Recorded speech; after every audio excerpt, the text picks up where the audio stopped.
meet again, Simland. It's great to be with you. He is Geoff Ulrich. I'm Adam Kaufman. This right here is the first of a half dozen Madden simulations you would normally have on a Sunday. Thing is, today it's a little bit different. We have 5 today because, of course, here on Sunday we have our very special Major League eating event coming up at 6 o'clock Eastern, pre-show at 5:30. You don't want to miss any of that. So plan accordingly. Five Madden simulations today, and it begins with the Nooner Moose. We have got the Jags.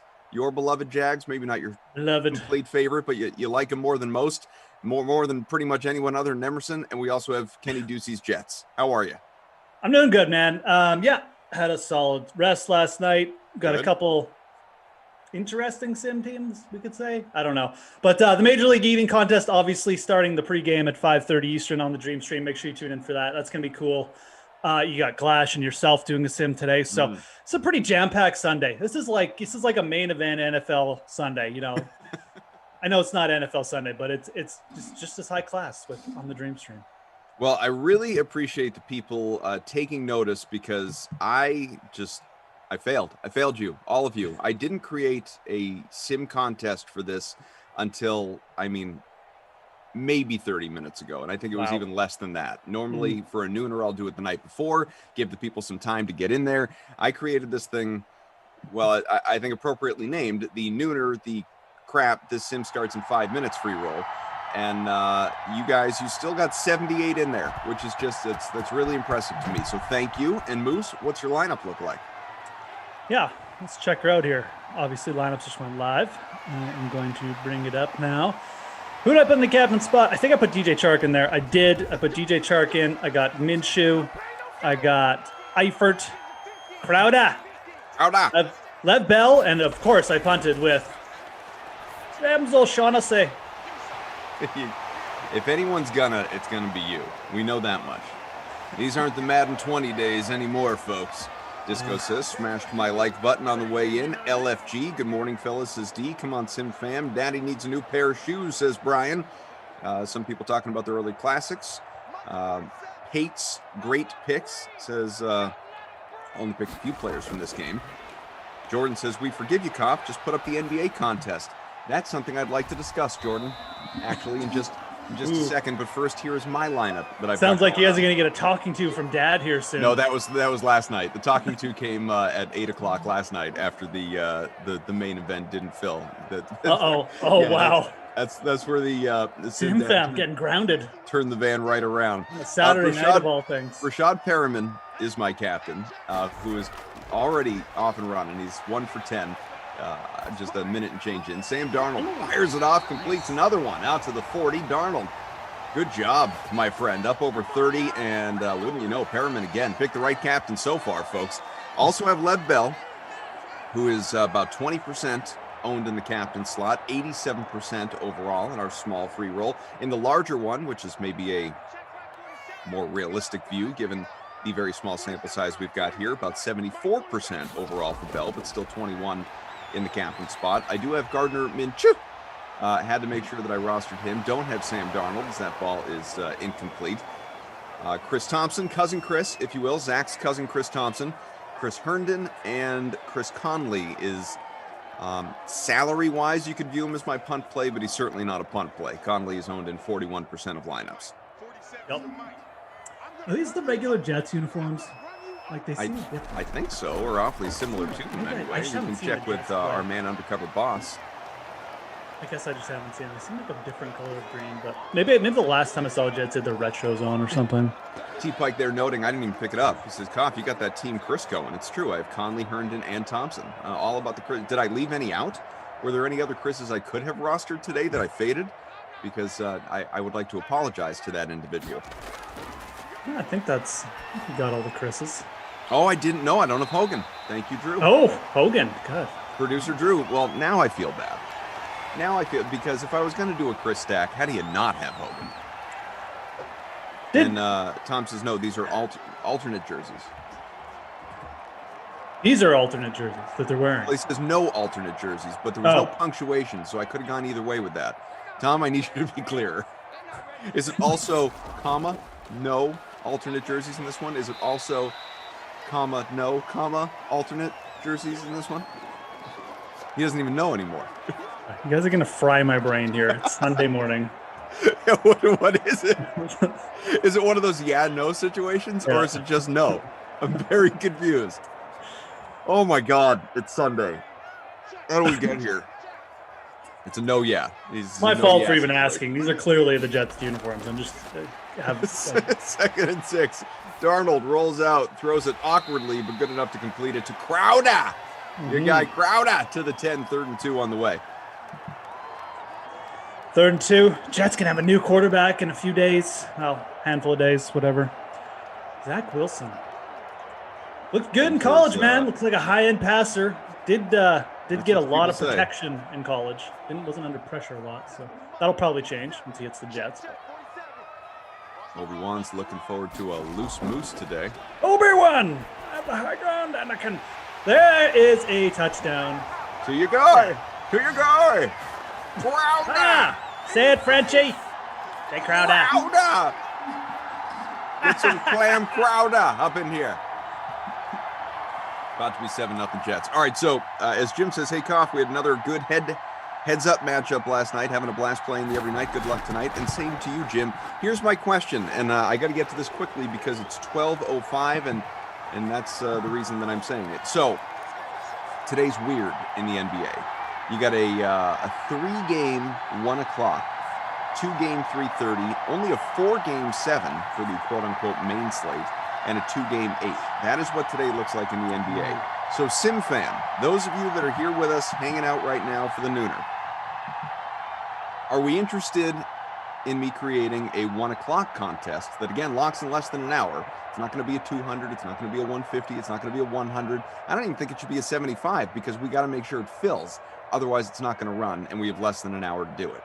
What if I make a 1 o'clock with 50? Is that of interest to you people?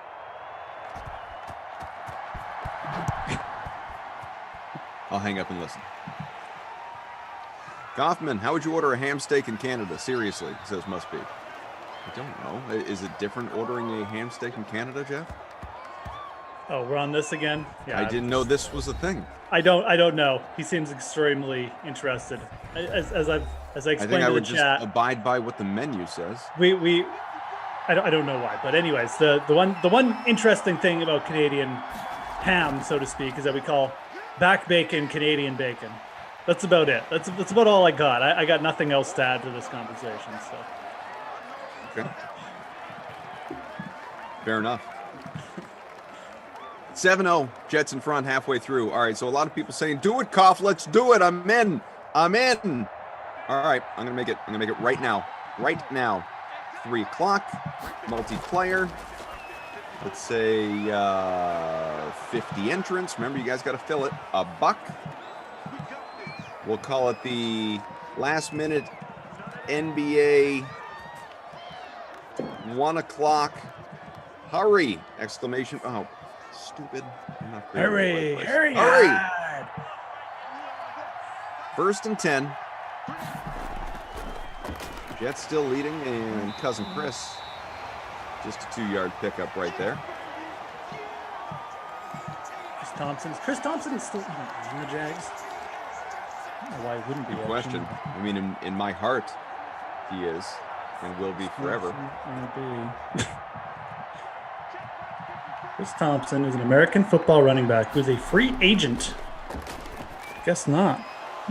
Guess only signed a 1 year with the Jags, or they released him and I missed that news. Let's find out what it is. Should we do top 10 win for a 50 entry? Sounds like a good payout structure to me. Okay. You could even do shorter. You could do like 7 or something. Yeah. All right. 10's fair. 10's not fair. Too bad. Okay. It's created. Fill it up, folks. Fill it up. 20% of people will be cashing, but you got to fill it. You got 52 minutes. Ooh, Celtics are involved. Ooh. That's fun. Koff, what are the value plays today? Says Owen. Dude, I didn't even know there were games at 1 until just now. Koff would never give you his top value plays anyways. If he does give you value plays to actually play, just fade them all. Just know they're not my top He one. just wants your money.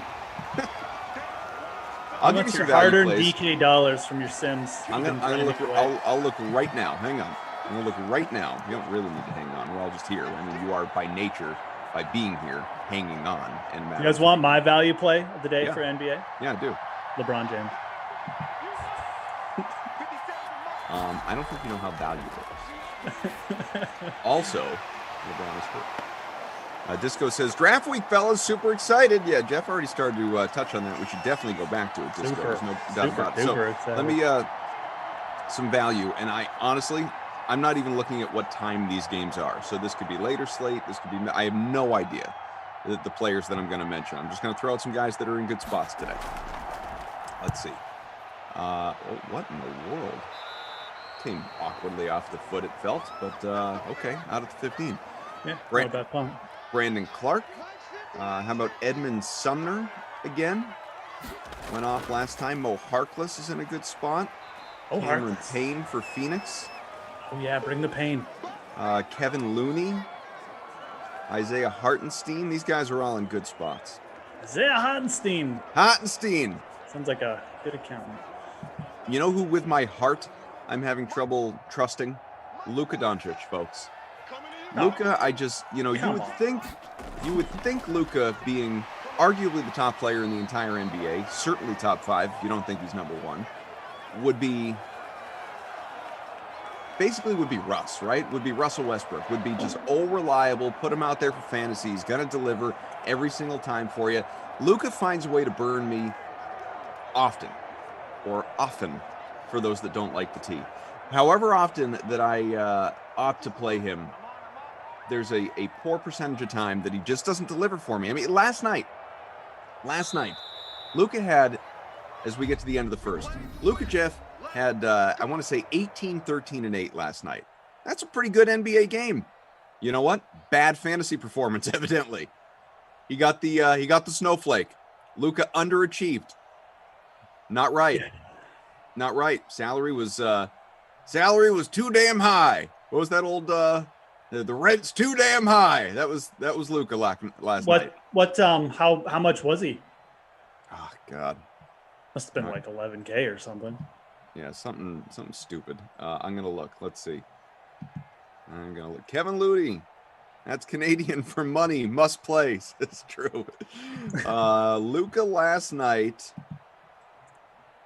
was 11K on the nose, and he went for 47 fantasy points. So there you go. Not great, Bob. It's a pretty good quarter for the Jets. Up 7. Got a touchdown from Crowder. Got the ball back too. Crowder. Ooh. Oh, Lev Bell. Hello. Smashed, after 15 yards. Good for you, Lev Bell. Did the Chiefs pick up Lev Bell? Like, do they still have him? No, I think they only signed him for the remainder of the season when they added him. Yeah, I think you're right. Is he a free agent then? Free agent. I feel like Lev Bell's going to end up back in Pittsburgh. Do you? No, not really. I don't know why I said that. He could, but I'm pretty sure Pittsburgh is going to get a running back in the draft. So if they do that, they'll probably just go with, if they get Etienne, they'll probably go with Etienne and Benny Snell, even though Benny Snell is legit terrible. I don't know who Bell will go back with. He'll probably sign with someone, though. T-Pike says, sounds weird, but I can see the Ravens. Yeah, Ravens like to collect running backs. Good thing. Add a veteran guy to replace Mark Ingram. They do have 3 pretty good running backs, though. Like, Packers could be a thing. Passing back to replace Jamal Williams. Packers hate signing free agents, though, so I don't know. Maybe the Saints. I feel like he'd fit well with the Saints. Obviously, Disco had brought up the draft before, and round 1 coming up on Thursday. Moose here, if you didn't see him on the Sweat or hear him on the Dream Stream here in Stimland, I think this was Friday when we were together, if I remember right. He unveiled his top 10, his mock draft for the opening round, and we went over it. There were he had a trade or two in there. Obviously, all the quarterbacks getting drafted, a lot of the notable stuff. So, and you can feel free to if you want to bring that up, if you don't have it off the top of your head, reset that for the people who maybe weren't here. But in addition to that, my larger question is, what do you, just big picture, what are you most looking forward to in round one specifically coming up on Thursday night? I mean, I'm pretty much. I'm at this point. I'm really interested to see. Like, obviously, the quarterbacks are one thing, and we'll talk about them. But I'm really interested to see what the Bengals do. I think the Bengals were kind of coming on last year, and they've still got a young head coach, and they're giving him time to build there. Burrow's going to be back. I really want to see who they take because I don't think there's necessarily like a bad pick there. They're going to have their choice, either the top O lineman, the top wide receiver, or Kyle Pitts. So I'm really interested to see who they add because O-line, sure, you can protect Burrow, but you can also go O-line later in the draft. Maybe make a trade or something. And maybe they go wide receiver in round two. It certainly worked out for them well last year with T. Higgins. So maybe Pitts drops. I'm really interested to see what the Bengals do because the Bengals are kind of a team of interest. I'm really big on Joe Burrow. I think they could be a bit of a surprise team this year. So outside of the quarterback situation, which obviously is going to dominate everyone's focus, and it should. I'm really interested with who the Bengals take because they're going to get a really good player there at 5, and I think it's really going to help their team. And I think because everyone is so quarterback focused on the first 4, they might get either the top O lineman or the top wide receiver, and they might not in a place where they usually shouldn't get them because everyone is going to be overdrafting quarterbacks. Short. Almost there. Could have used you, Perriman. Could have used you. Obviously, the draft starts at 3. What does San Francisco do? That's you don't even have to tune in for the first 2 drafts. The first 2 picks are just going to be like a waste of your time because it's going to be, oh my God, they're showing highlights of Trevor Lawrence and Zach Wilson. Then we get to San Francisco and the party starts. So if Mac Jones goes there, the Fields thing will be hot to trot. But if Fields goes there, I think that'll be, especially if you're a Patriots fan like you, I think that's going to make it really interesting because I think Mac Jones has the potential to really drop if he doesn't go to 3. There goes Lev Bell for a touchdown. Easy walk in there. Touchdown, Lev Bell. Yes. Go on. Yeah, I think Mac Jones has the potential to really drop. I don't think teams will be as willing to pay up for Mac Jones. So he could drop to a place where the Patriots could get him for cheap. Maybe Minnesota is in. Maybe the Bears are interested, So I guess my question becomes with Mac Jones, though, and obviously I am curious as a Patriots fan, but in general, whether you're a Niners fan, whether you're, a Broncos fan, a Washington fan, like anyone who might be taking a look at Mac Jones, specifically Mac Jones, what do you think of him? I mean, what do you think of him as a prospect? We know he's coming out of, effectively an NFL offense, program surrounded by just so much talent there at Alabama, where that can skew perspectives a little bit. We've seen it time and time again. I mean, look at what like A.J. McCarron became in the NFL. Obviously, people were high on him coming out of college. And it's not like the Mac Jones hype really started until toward the very end of the season.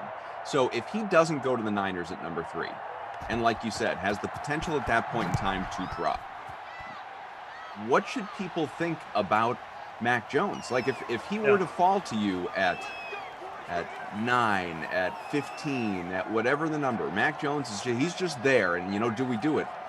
Does he deserve all the hype that we are giving him as one of the 5 in the first round?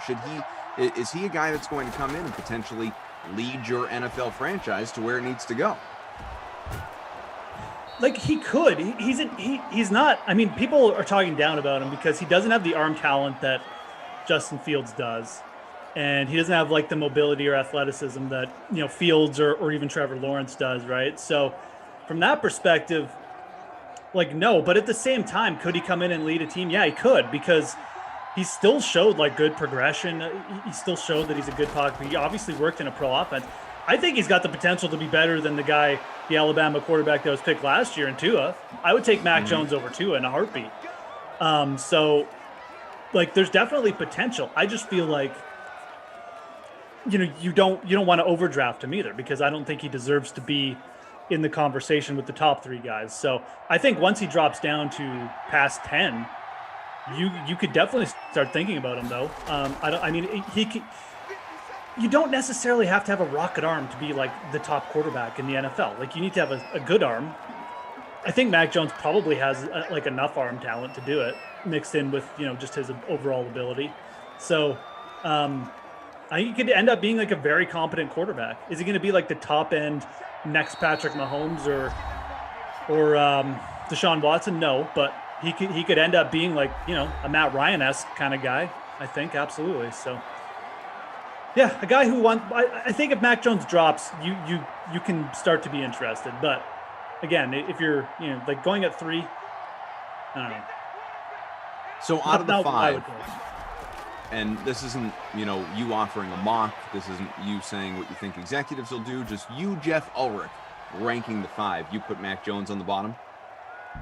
I don't know enough about Trey Lance, but I think just from an upside perspective, I pretty much have to put Trey Lance in front of Mac Jones, because even just from what I've said and or seen and know, like Trey Lance's upside, if he does work out, is pretty massive. But he's very like, you just don't know exactly. Just not a very big enough book or competition record. There goes Minshew there and there for the sack, thinking burn timeout. So yeah, I would still put Lance up there at 4. But again, like he's going up against a very strong QB class. Like last year we had Burrow and Herbert. We legitimately have like at least 3 guys that are comparable to Burrow and Herbert this year, and maybe even a 4th in Trey Lance. So it's a in a weaker draft class, Mac Jones could easily be like one of the top 2 guys, right? Like kind of like Daniel Jones was the year he got drafted. Mm-hmm. Daniel Jones went at 6. No one really, like, people made fun of it, but like that was because people thought it was an overdraft. He was in a weak draft class. Let's not forget Sam Darnold went like 2nd overall too, right? Like, it kind of I think it's not a horrible comparison to Mac Jones. I think Mac Jones probably a better prospect than Darnold, to be honest. But well, or kind of what you're driving toward intentionally or otherwise, as Darnold runs for a first right there out to the 39, is that teams get desperate in the draft for the quarterback. Exactly. Yeah. That's and so there's an overdraft there at what is considered to be the most important position in the sport, maybe in all of sports.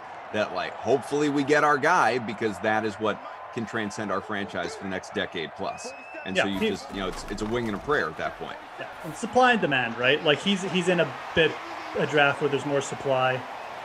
But he's still getting, to his credit, he's still getting like, top 3 looks. So I still think he's going to go 3rd. I really do. I recognize that Fields is definitely in play too, but in Lance, quite frankly, I mean, there's still reports that San Francisco considering all 3, but I really feel like from the start it's been Mac Jones. I think that's where Kyle Shanahan will ultimately settle. That was his plan from the start, and he just seems like the kind of guy who's going to go with his agenda, his thing that he wants to do. So. Pizza Man, well, John is coming after both of us. John says, probably the worst thing to happen at DraftKings. I mean, the commentary's really boring. I just watched to see, and I like watching idiots talk about Sims like they're real.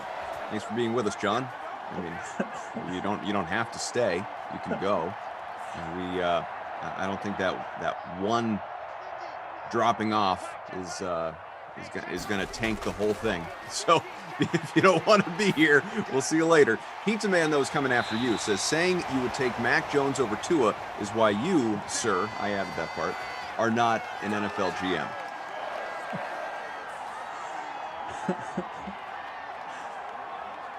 Oh, you guys want us to talk about? You guys just want us to sit here and do straight up play-by-play?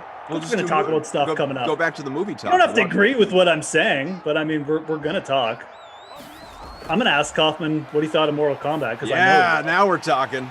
I know he watched. I didn't watch it. I had to catch up on sleep this weekend. That vaccine just knocked me down. I did watch last night. 2 nights ago, I opted for Falcon and Winter Soldier and a couple more episodes of the League. Last night, I did watch Mortal Kombat. And I guess my very quick synopsis is it's a lot of fun, right? I mean, it's for sure a lot of fun. If you watch it, you won't be disappointed by the special effects, by the action, by the fight sequences, the choreography in that respect. Like, that's all really good. I feel like the story was pretty lame. The story, and I know it obviously models the story of a video game, so that's not entirely their fault, but the story is pretty poor. It's like, even for watching a video game movie, you're going, really? I don't know. But But all of that being said, it leaves you on a fairly predictable cliffhanger that you're still all in on for the next movie. Oh, that's good. So I won't say any more than that, obviously, but I do look forward to your thoughts when you do watch it. It'll probably do well. So yeah, we'll get that sequel. Maybe the sequel will be hyped up a bit more. That'll be good. Some of the acting is not good. Is not good. That's pretty much what I expect, though. That's what I expect. Like the trailer doesn't give you unreal expectations. Like it's going to be campy and it's going to have great special effects and fight scenes. If it has that, I'm fine with it. I'm fine. Yeah, there are some really good fight sequences, and they do properly pay homage to the game in terms of, whether it's like, and they don't overdo it either. They do not overdo it in terms of, throwing out the finish him, get over here, flawless victory, your soul is mine, whatever. Like they're, they one and done. They don't overdo it. They do it the one time where it sort of fits the conversation, and it doesn't feel forced, and it's actually good. Sonya Blade, and I don't know the actress's real name, which is probably good because I'm going to dump on her here. I didn't feel like she was all that solid again to the action and the fight sequences, whether it's her or stunt double, I have no idea. But she was no Mrs. Pete Sampras. Well, there are a couple of scenes where they try to sort of get into the importance and symbolism and we're defending Earth here, and I don't feel like she quite sells it. Yeah, that's too bad because that's kind of like the important character, right? Because she's going to be the one driving the story. she's representing the good side. So she's explaining to this dude Cole how this all works, with the gone out and got Jennifer Hudson or something, or Jennifer the Earth realm and everybody else, and it's and they call it Mortal Kombat. And it's come on, no, I just be better. I need a better delivery than that. This right here is the most important line in the entire movie. Did she wink at the camera? Yeah, pretty much. And they call it Mortal Kombat. Right. This is what I mean. Maybe that was the part where I had the most trouble. Although, I didn't mention this. Kano, the dude who plays Kano, steals every scene that he's in. Yeah, he looks good in the trailers. Kano looks good. So good. He's in every way imaginable. The sarcasm, the fighting, obviously he is Australian, so it's not like the accent's fake, but he's great. He's so funny. Kano is awesome. They need to make a whole movie around Kano. He'll probably be back for the sequel if he's that good. I won't say anything. Uh-oh. Well, people can be brought back to life anyway. Yeah, that's true. That's a good point. Jairo Koth, El Jefe, what up, amigos? Say what's up. Maybe a long touchdown. Oh, no! Oh, 50-yard rack right there. Is that my man Conley? It is. Is that my man? But I would not discourage anyone from watching it if you have even the slightest interest in Mortal Kombat. I mean, again, it's one of those movies it's not a thinker going in. If you're going in with realistic expectations. It's like watching Fast and Furious. You're not expecting an Oscar-nominated. How dare you put them in the same sentence? I'll tell you what it is, if I'm being truthful. It's like a lot of Van Damme movies, really. Yeah, sure. It's true. With a bigger star. Exactly. 2nd and inches from the 2. It's a handoff. Cousin Chris, can you get there? No! 1-yard pickup. Aren't they trying to... Wasn't there talk they were going to cast Van Damme in the Johnny Cage role there or something? In the original movie. Not, in the original, that's what not this one. Yeah. Okay. And Johnny Cage is in the new one. That's right? I will add, there were, and I had them, and other people as well, because I Googled, there were all sorts of blogs about it. There were a lot of questions as, there we go, is that your dude? Oh! Is that your dude? Oh, brother James. Oh, Shaq Hennessy. Busted Lucky Charms, they're magically delicious. James O'Shaughnessy on this fine Sunday morning, coming in with a touchdown, 0.0001% owned. Good for you. Good for me. Obi-Wan says, hey, who's in first? I'm not sure, Obi-Wan, to be honest with you. I haven't Me looked. after the James O'Shaughnessy touchdown. It's not going to be me. Dan says, Koff, I'd love to see an Oscar behind you in bobblehead fashion. Can I get a bobble Oscar? Is that something I could Google for? So I was going to say, I and others had the question going into the movie of, so I don't get it. Like, I don't see Johnny Cage in the trailer. Where is Johnny Cage? And then there was some people, including our own Daniel, was theorizing that like maybe this dude Cole, who is sort of the main character, the whole thing kind of revolves around him. Like, is he Johnny Cage? All I will say is that your question of the where is Johnny Cage, by the end of the movie, the question is answered. So they do address it. Johnny Cage is not just unaccounted for. Okay. Fair enough. CJ says, Koff, I almost bought NBA Jam a day ago. If I get it, will you add me? CJ, I would love nothing more. Let's play. I mean, I only know you, BK, and the Guru, I guess, of people who would have it that I'd be able to play against wirelessly. Tom says, coffee in the morning.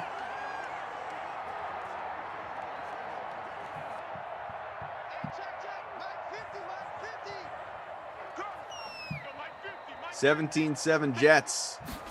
5+ to go third quarter from the 41. Mr. Darnold, who of course is a Carolina Panther now. And on that note, Moose, what are your expectations from him in Carolina? Is he even, as most of us suspect, the no doubt about it starting quarterback? Well, it depends what they do with, like, there's a lot of talk. Teddy Bridgewater's, they're trying to move him. I think it's going to happen at the draft, possibly even just before. I mean, if that happens, I think, yeah, he's probably going to be. But Carolina's a bit of a wild card too. I mean, you know, Fields drops. Do they just like move up a couple spots to grab him, like with maybe trade with Miami? It could happen too, right? I think they've committed to Sam Darnold. I think that they're rolling with this for at least a year. I do think he's going to be the starter. I don't think they're going to go quarterback in the draft. But again, you know, I'm not going to pretend to know exactly what's going on here. I'm not some kind of Carolina Panther insider. I'm reading the tea leaves. I think they've committed to Darnold, the contract and everything, the talk around Teddy Bridgewater. I think Darnold will be the starter, and I think they're going to draft to try and you know, help him. Either it's Rashawn Slater at O-line, who I haven't pegged, but a wide receiver is possible too. I think that's the way they're going to go. A good trade down, but I think they're going to kind of do what Cincy does. They're going to take what's given to them, and they're either going to get a high-end wide receiver or O-lineman. So I think that's where Carolina's headed. I don't really like the move. I think that at 8, they should just be in on like whoever drops to, like, they should be in on Trey Lance or something, and they should just stick with Bridgewater for one more year, because I don't see the upgrade. I just don't really see that much. I've never really seen the hype around Sam Darnold. Maybe he's a little bit of an upgrade over Bridgewater, I guess. It's always tough, you know, guys coming out of Adam Gase offenses, but you know, one thing I'll say about Darnold, he's still pretty young, so. You know, obviously we saw a big jump by Josh Allen, but I don't really see the same physical attributes with Darnold. So I'm not super high on him, as you can probably tell. I think he actually hurts the upside of guys like Robbie Anderson too, and DJ Moore. So something to think about next year for fantasy. It probably won't hurt C-Mac. Might even lead to like more dump offs. But those asking who scored the last touchdown, it was Jeff's guy, James O'Shag Hennessy. James O'Shaughnessy. Dan says, hang on a second. I think we might be onto something. DraftKings bobbleheads, please, Kaufman, make it happen. SimFam, hit the like for DraftKings bobbleheads. Hulk smash it now. Jay Duncan says, I want DK to build an exclusive package experience for post-pandemic. A group meetup, DK bobbleheads, and a trip to Fenway. Koff, make it happen. Guys, we've been joking about the DraftKings bobbleheads for months. I mean, obviously... It's not like they exist, so you're not yet, anyways. Well, right. I mean, you're clamoring for them to happen. That is properly timed, because they're still not here. But I mean, I think I was the first to bring up, like, so what would you guys pay for like a Brendan Glasheen bobblehead with no eyebrows? like there are, and even more so if it had, if it were like an old, like Barbie Ken doll kind of thing, where you had outfits that you could change. You get interchangeable outfits for the bobblehead. Maybe it couldn't be a bobblehead. Maybe Glash would have like action 5 figure. versions. Like there'd be the base Glash, and then you'd be like no eyebrows Glash, like Andy Reid Glash. Yeah. Like Cam like Newton Glash. rain jacket Glash. Full suit Glash, like primetime Glash. Full suit Glash. Yeah. We could call that the Joe Buck Glash, I guess. Oh yeah, Skip Perkins Glash, absolutely. That one's a collector's item because it was very short-lived. I killed him. Yeah. I have no doubt that like the Glash would just be Marv Albert Glash. Yes. This would be like worth 5 times more than ours. T Pike says, "Every damn dime I own." Glashine would kill us in 10,000 Glash bucks. valuation. Kill us, please. He'd be like wondering how to start his own NFT collection. No, I'm just saying. Flash sim moments. The value of his bobblehead dolls would be like 5 times ours. Oh, I think we need to have those. I think they'd sell. So this is my unrealistic opinion of ourselves, all of us. As Crowder again, another one, second of the day for Crowder. That's what you get for asking us not to say Crowder. I am neurotic enough to believe that we could sell some DraftKings commentator bobbleheads. Like that these wouldn't just have to like exist in the DK shop, that we could actually sell some of these. Not in large numbers, I'm not crazy. No, like we make like 50 of each max probably. Right. And I think we could sell be optimistic. Yeah, 25. and I think we could sell them. Absolutely, dude. I mean, Jesse and Tara Lynn would go first. They like, see you later. I think Glash would outsell everyone. I'm not gonna lie. Do you really? Yes, I do. T Pike says we could sell them for charity. Oh, totally. Yeah. Iro says the Emerson bobblehead will come with different outfits and accessories. No, that would be the Glash one. Emerson would come with a Peloton. Yeah, his bobblehead would be on a Peloton. It would be a thematic bobblehead. Or sitting at a table in front of a bowl of cereal. Or 6 bowls of cereal. You could collect them. We could do like a DraftKings mystery box, and then you don't know which one you're going to get. Open it up. Oh, man. Oh, I got Reed. Damn it. I wondered who you were going to go with there, but that was perfect. Would the Bukes bobblehead have to come with like a pull string or a button? Yeah. You dope. That yells at you.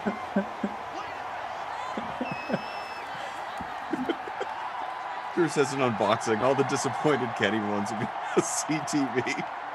Oh yeah, that's Undercover Boss Tom. I already have 6 reads.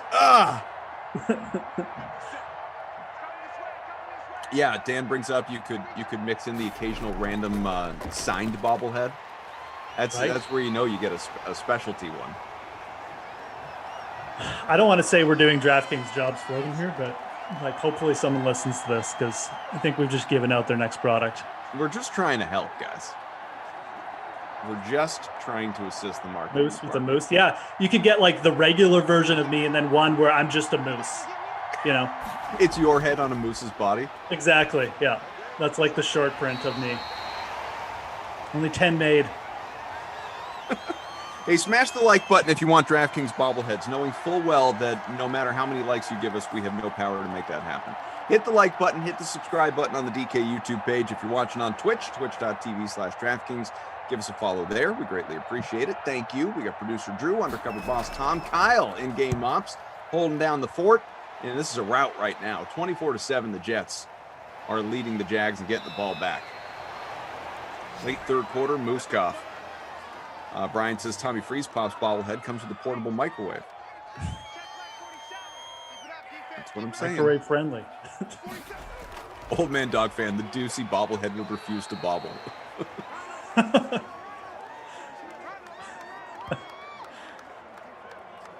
Nope, not gonna do it.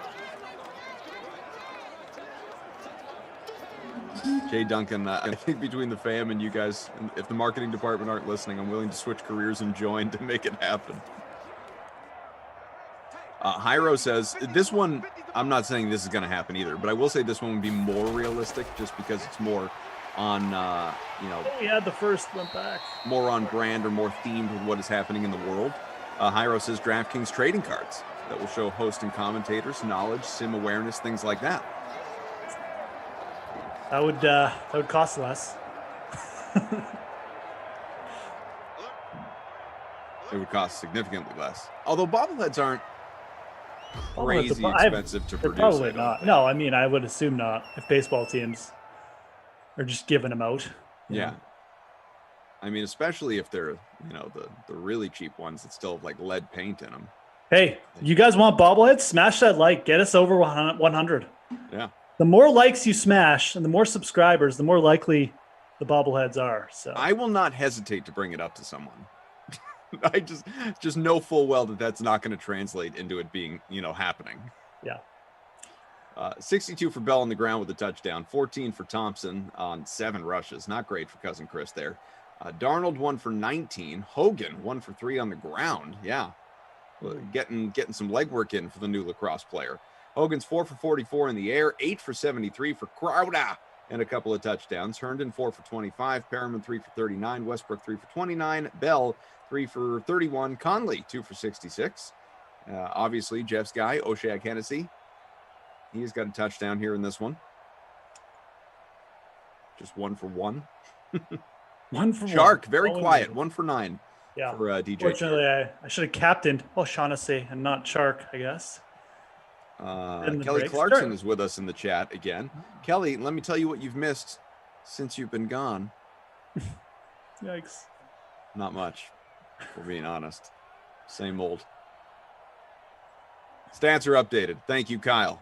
Thank you, everyone. Jay Duncan, you could own the original Mostert clip.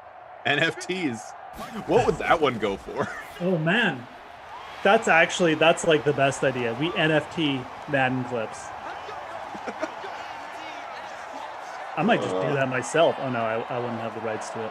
No, you would not. I'll have to negotiate with DraftKings. That's insane. That's a great idea. Wow. That is actually something DraftKings should get on for real. It costs them nothing to do. Yeah, you could get the original Mostert clip would obviously be like probably the most coveted. Maybe the first sim game too as well, like the first call. I think it was Reed and Emerson. Correct. Yeah, they did the first one. That would be cool. The time Travis Kelce ran like 90 yards in the wrong direction. Yes. Last minute NBA 1 o'clock hurry did fill, by the way, probably a while ago. So good on you guys. Remember, lineups do lock at 1 o'clock. Drew says the glitches are like error cards. For real, it's like finding the glitches. Yeah, it's like finding the old Billy Rifkin card where he wrote a curse word on the handle of the bat on the little nub there. Man, Madden NFTs. I don't know. As no one brought this up, that's actually a really good idea. I brought it up like 20 minutes ago. Where have you been? Did you? Yeah. I mean, I listened to like 50% of what you say. You see? And I got accused, I think, by Lamarca last night for not listening. And now here we are. Yeah. How do you like it, pal? It fits. Jay Duncan says, I'm tired of giving you free ideas. Put me in touch with the marketing department. I have a degree in everything. Dude, just look at the careers. Yeah. I don't think I've ever looked at the DraftKings career page and it hasn't been like full of jobs. There's actually, I was just looking, somebody sent me, there's a job posted right now, I think, for I don't know if it's full-time or part-time, but for a fantasy analyst and writer. You should apply.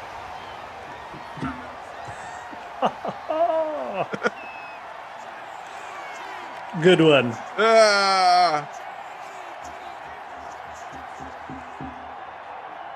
First aired sim, 50 cents. It's this piece of mine.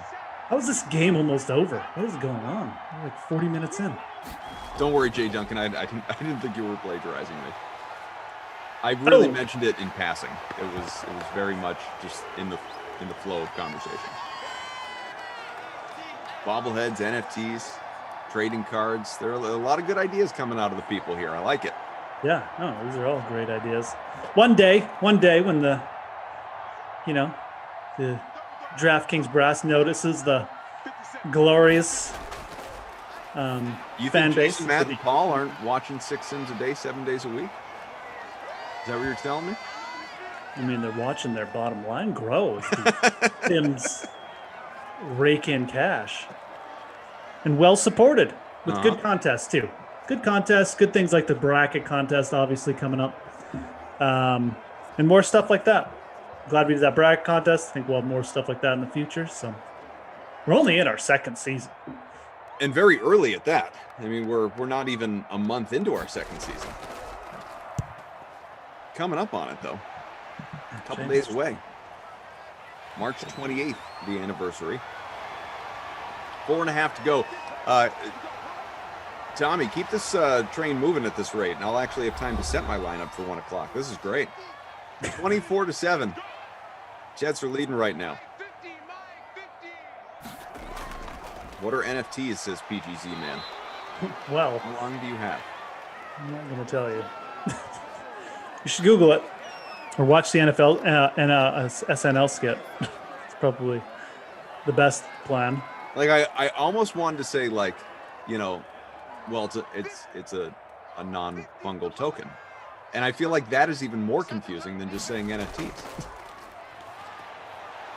It isn't, because if you understand what like fungible means and stuff like that, it does give you a good idea. But people have trouble wrapping their mind around, well, if there's 1 million copies of it, I just own what you own. But it's the original, it's the blockchained minted version. It's all about being minted, kind of, as like the original version. So Iro says DK should have a SimFam Appreciation Day. I sort of feel like we do every day that we're all together. That's how I feel. Rossi says, hi, Moose. Love you. Hi, Cough. Kissy face. Says, hey, TP. I like this pace. Also says, shout out to producer Drew. Rossi's coming up for the next 2 Sims with Tom Carroll. A little more than an hour from now for the Niners-Browns, the Madden Matinee, and then Lions-Ravens. Niners-Browns and Lions-Ravens. That's at 4 o'clock, the early bird special to take you into, of course, the Major League Eating event with the pre-show for the film feast at 5:30. And then 6 o'clock is the event. Glash and I will be together again in Simland. Doesn't happen often, so let's get together for it. Steelers-Saints. If you guys really want to show your enthusiasm for that, by the way, it's been a while since we have filled up these 200-person commentator contests. I created one for Glash and I for later on. Let's see if we can get the full 200 for it. That would be cool. And then Glash and Lamarca will be together for Madden After Dark, Dolphins, and Titans at 10 o'clock. So that's what we got going on the rest of this Dream Stream day.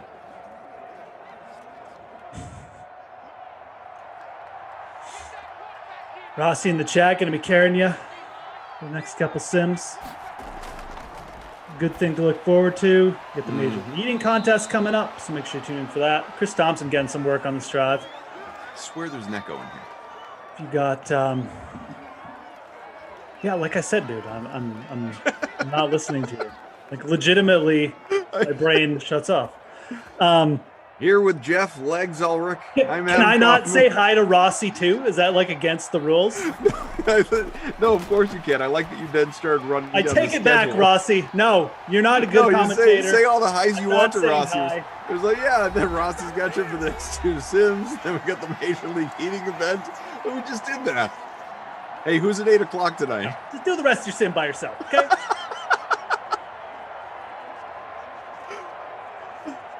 Which says repetition Getting speed. coffee. Really got to hammer it home. He walked away. Rossi says, Moose, tell Koff to screw.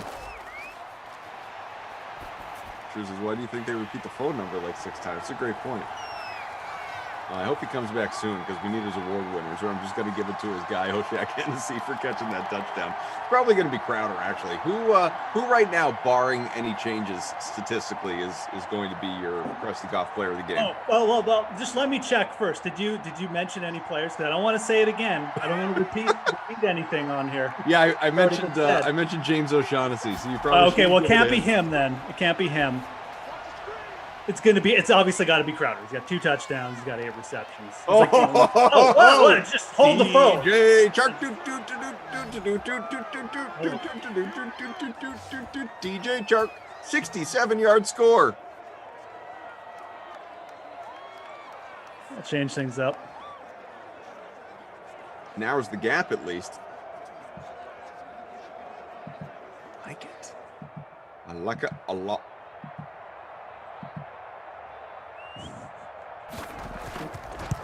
That should help some people, and I'm sure people like that. He was. This T-Pike says at least we know who the babysitter Billy isn't going to be. 52.5%.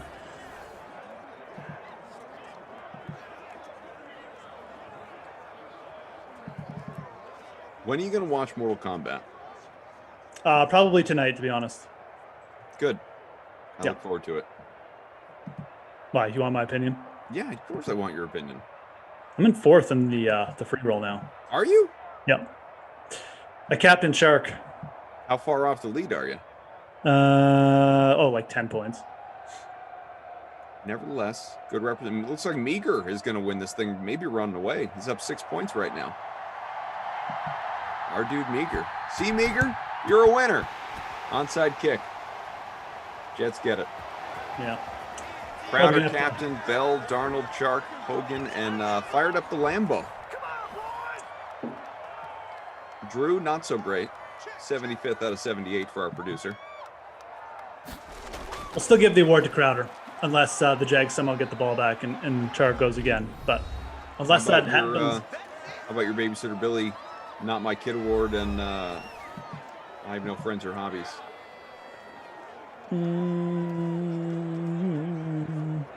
Chris Thompson was pretty terrible. Actually, it's beyond terrible. 80% owned, 5.1 points. Mm-hmm. He gets it.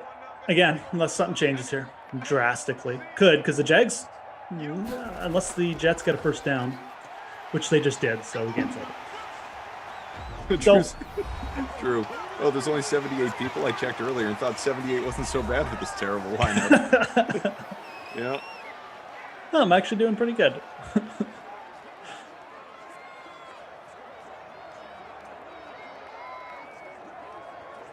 That's because the contest only came into creation about 20 minutes before the sim started. God bless the people for even getting us to 78. Robbie says he's 56th out of 78. Minute and a half to go. Rossi, we'll see you, buddy. Jay Duncan, Eifert stunk too. I know because I owned him. Yeah, Eifert was on the list, but Thompson was so popular. Yeah. And he cost more.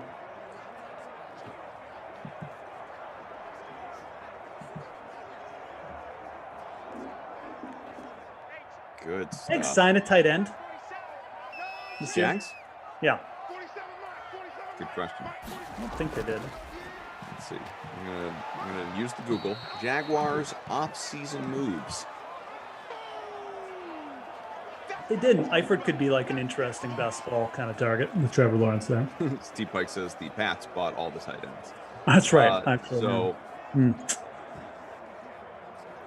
looks like Chris Mannertz, tight end. Oh. Obviously Marvin Jones, receiver. Philip Dorsett, Carlos Hyde, Jamal Agnew, who's more of a special teamer. Bunch of defensive players. Those were O'Shaughnessy did re-sign, so they did bring him back. Yeah. So it'll probably be O'Shaughnessy and Heifert. Is Eifert actually? Is Eifert a free agent? Eifert is an American football tight end who's a free agent. There you go. Oh, they went for it on 4th down, did the Jets. They converted, and now the game is officially over. There it is. Yeah, the Jags, I don't know if Eifert is still, maybe they have an option on him or something. Says he's still under with the Jags, but whatever. Who cares? Jags have pretty crappy tight ends, I guess is kind of my point. Eifert might be their leading target guy from that position. So Crowder and Thompson, your award winners here for this one. Yeah, Crowder, obviously, best game, easy. Darnold had a good game too, but and then Thompson was a big bust. All right, easy enough. Very good, my friend. That was excellent. So here's what we got going on. You have multiple sims coming up, both with Rossi and Carroll.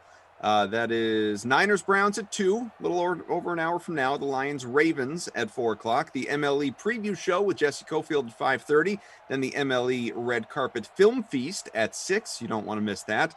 Glash and I together for Steelers Saints at 8 o'clock. Will he show up? We will see. And then Dolphins Titans with Glash and Lamarca at 10. I'm going to assume Glash isn't coming simply because if he did, he would then have to also do the 10 o'clock sim from here, which he's welcome to on the porch. I just won't be part of it. I'm go watch a movie or something like that. That would be pretty funny though if he still came over to do that. Producer Drew, Tom, our undercover boss, as well as technical director Kyle and Game Ops. We thank all of you. What was it you were about to say? I'm just saying, I really wouldn't underestimate Glasheen. I would be prepared for anything. That's just my advice.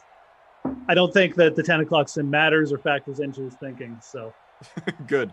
I'm in it. I'm expecting the unexpected. Could get a double dose of Glasheen on your porch tonight. So. Moose, by the way, put some treats out or something. When are you on next? Wednesday for the first 2 sims, and we'll be together for the 2 o'clock that day.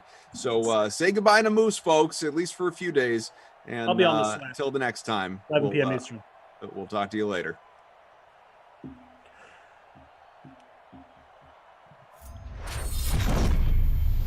Joey Chestnut has his back against the wall. He lost to Matt Stoney in the Halloween Candy Bowl. He lost to Jeffrey Esper in the Big Game Smackdown. And now he faces them both, his arch enemies, in the Red Carpet Film Feast, a 3-way popcorn eating match. They smell blood in the water and they are coming for him. But Joey Chestnut does not surrender. Joey Chestnut does not stand down. He will fight on until his bones are cracked and splintered and scraped like chalk on pavement. Until he is the last man standing on the dirt-covered surface of the earth. Until he lies, coins on his eyes, duty done, wages paid, battle won. He will fight on. And you will see him live in the Red Carpet Film Feast, Sunday, April 25, 6 p.m. Eastern. Don't you ever miss it.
into your 2 p.m. Eastern, 11 a.m. Western, 10 a.m. Mountain and Rockies, and 1 p.m. Central. Yeah, that landed that plane all right. We're still safe. Everyone got there. We're fine. You kind of messed up a little bit there, but we're good. Listen, we just don't mention it. We'll edit it. Welcome into your 2 p.m. Eastern Dream Stream Sim Fam. Hope you're doing real well. I am Jason Rossi over on Twitter at Jason D. Rossi. And with me, as always, is the Stonehenge of the DK Sim Fam. He's got a microwave that is ready to electrify the people over the next, not one, but 2 Sims in a row with this guy. He goes by the handle at your boy TC Fresh over on Twitter. He can be found and listened to along with one of the greatest kickers in the history of mankind over on the podcast Great Dame Nation. He is Tommy Freeze Pop Carroll. Hello, Tommy. What's up? How are we feeling? I'm feeling good. Happy Sunday. Happy Sunday to you. You know what? Such a cruddy day here in New England. There isn't Really? literally, we say it sometimes, but literally nowhere else I'd want to be than right here with you. It's really nice out here, actually, in St. Louis. Some Morgan sentiment just went isn't. to go get some brunch with her sister. It'd probably be nice to go out for a walk right now, but I'm cool being here with you guys. So the sentiment isn't exactly the same. No, not at all. No. We got brownies, we got Niners, we got a Mount Rushmore on deck. We'll do that third quarter for the 49ers because me and Freeze Pops have been texting each other. We're getting forgetful of who we've done. I don't even remember the Browns. I'm telling you right now, you could tell me Ernest Biner's on there. You could tell me I'm guessing there was an owner on there. We'll talk about it, but DK Sim Fam, appreciate you all being here with us. We got producer Drew, TP, our technical director. We got Kyle in ops, and we've got you. So, third quarter, Freeze Pops, we'll get to the Niners. Yeah, Browns was interesting because we had so many old guys that were in the mix. We had like one modern day player in Joe Thomas. Oh, okay, now I remember it. Yeah, and then the rest was just miserable. Because remember, we tried to name every Browns quarterback from like when the new Browns started on. Oh my God, that's right. The list is unbelievable. You actually did way better on that than I expected. No offense, it's just because there's so many names. And it literally is the joke is dumpster fire. That's not real. These guys are professional football players, but it's just there hasn't been many franchise-esque or multi-year starters for this franchise. Yeah. Baker Mayfield is, I think, now like above and beyond the best quarterback they've had. Dare I say? I don't think you're wrong. I really don't. Since the new Browns began, I think he's probably the most consistent quarterback they've had. I mean, Derek Anderson had that 1 year. Yep, one. I guess he was Tim Couch got him to the postseason once. Kelly Holcomb, I'm giving him the credit for that. Yeah, Kelly Holcomb was he was technically the starter for those last few weeks. And true, very true. But I think Tim Couch got a majority of the wins. But yeah, Kelly Holcomb closed it out. Sure did. I think Brian Hoyer was actually good for like 8 games there. And Jason Campbell that 1 year as well had a couple nice. Listen, it's Baker Mayfield. It's awful. I don't think it's close. I really don't. It's awful. Derek Anderson, nice year. Didn't bring him to the playoffs, unfortunately. I think that was a 10-win team as well. Oh, that's right. They missed the postseason. That's good. It was 07, though. I think 08 or 07 or 08, they had a good squad, 10-6. Braylon Edwards was their receiver. He was nasty. We didn't talk about him last time. Shout out to Braylon Edwards. Shout out. Love you, Braylon. Appreciate you. He was a beast for a couple of years there. Great at Michigan. Yes. Good college player. That's the bar now. Were you good in college? That would be most of the Browns because they picked really high. That is the one thing that is astonishing to me. Like looking at so this much year's talent. Well, just looking at this year's draft, it's the first time you see a top 10 and the Browns aren't anywhere near it. It's and crazy. they're not even a story with this draft. Right? Like with all the headlines, all the stories, quarterbacks, all this. They should trade back. They should trade their draft, dude. They should be like, listen, we know we're going to probably stink in about 2-3 years. Let's just get 15 first-round picks in the future. Trade back, Browns. You don't even need it. Really? What? Okay, seriously, though. What's the Browns' biggest need going in the next season? Probably secondary, defensive secondary. That's and Denzel, and I'd say Denzel Ward is pretty dang good. So yeah, get him some help in the depth. But that's crazy. Like their biggest need is secondary, and they already have a guy who's like a Pro Bowl caliber guy in that mix. That tells you the Browns are a new squad, man. It's a new era in Cleveland. If the Browns hold on to Odell Beckham, which it seems like they're going to at this point, but you still never know. Draft day trades could be on the horizon. But I still think if they hold on to him, you got yourself a very good offense. Like that offense has weapons all over it. And then your defensive front is ridiculous right now.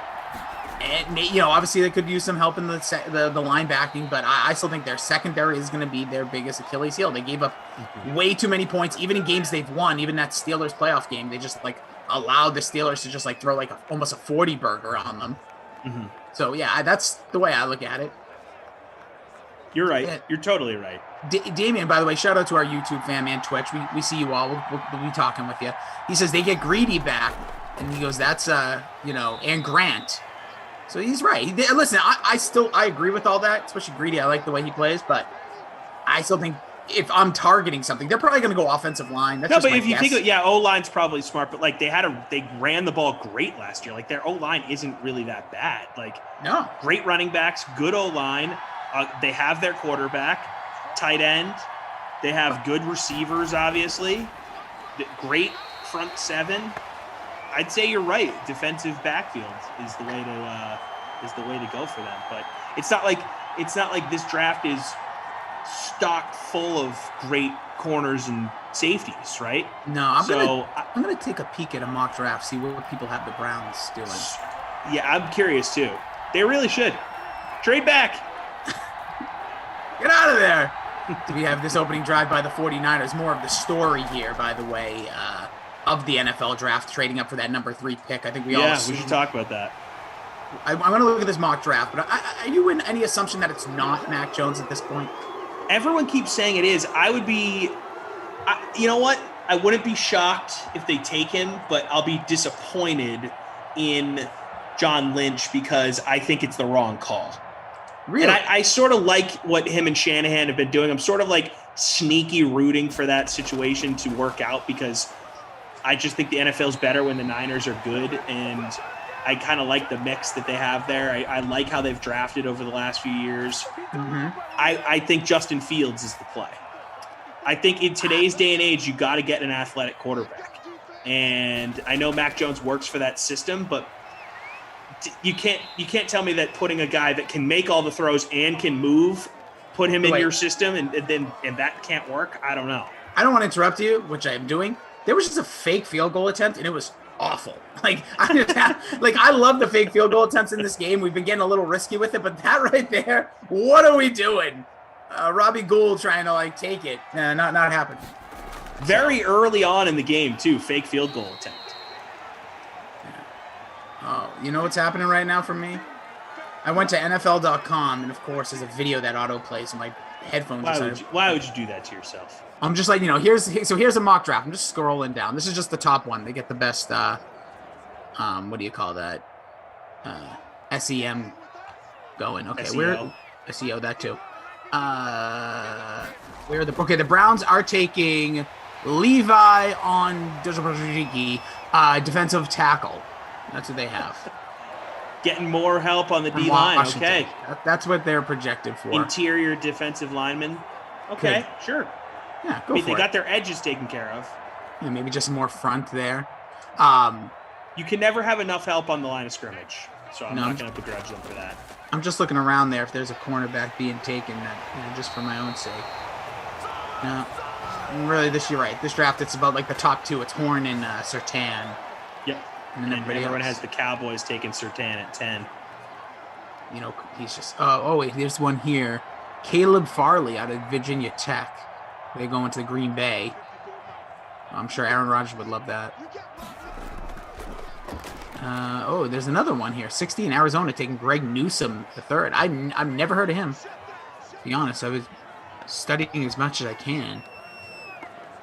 Yeah, there's J.C. Horn going to Philly. But yeah, we'll see what the Browns do. But yeah, I think the reason I think Mac Jones is the fit there, because yes, I think if I'm a GM and we just strip away the team and coaches and all that, I want Justin Fields. I think, like, especially on like a project, and I'm not saying he's not ready to go. I just think he seems like the perfect guy to like give me a year with, let him sit.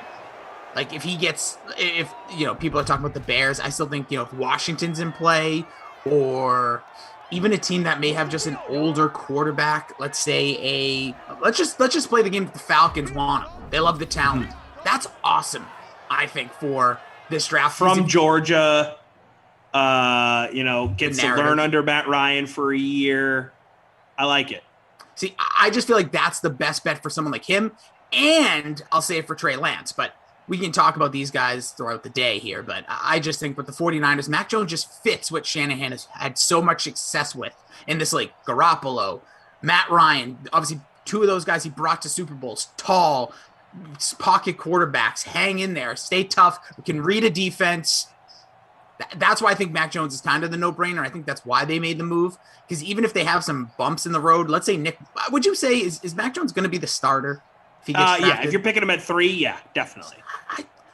It's weird. I don't like any rookie quarterback starting right away. I know that may sound ridiculous, but if you look like, I don't know, I feel like some of these guys get thrown to the wolves and just don't bounce back. Well, if you hand him the reins right away, and the Niners have a good team. Like, it's not like he's taking over an inept group of guys. Like, they got good talent, so that helps. That'll elevate his game if he's worth his weight, I think if they're picking him at 3, he'll be the starter right away. I don't know, man. I just all the red flags around Mac Jones starting to pop up. The least athletic of all the guys in a league that's becoming more and more athletic, and had those bad pro days, and it took him X amount of years at Alabama to get that starting job back. I don't know. I'm sort of out on Mac Jones. Now, if the Patriots pick him at 15, I'll be all the way in. Oh, have you heard about my bet? What? Who am I with next Saturday at noon? I gotta look really quickly. It might maybe be me. I think I have 3 straight next Saturday again. I know I'm doing triple header Saturdays, baby. I'm a triple header Sunday guy. So, are you doing triple header? Oh, you did yesterday? Yeah. Got it.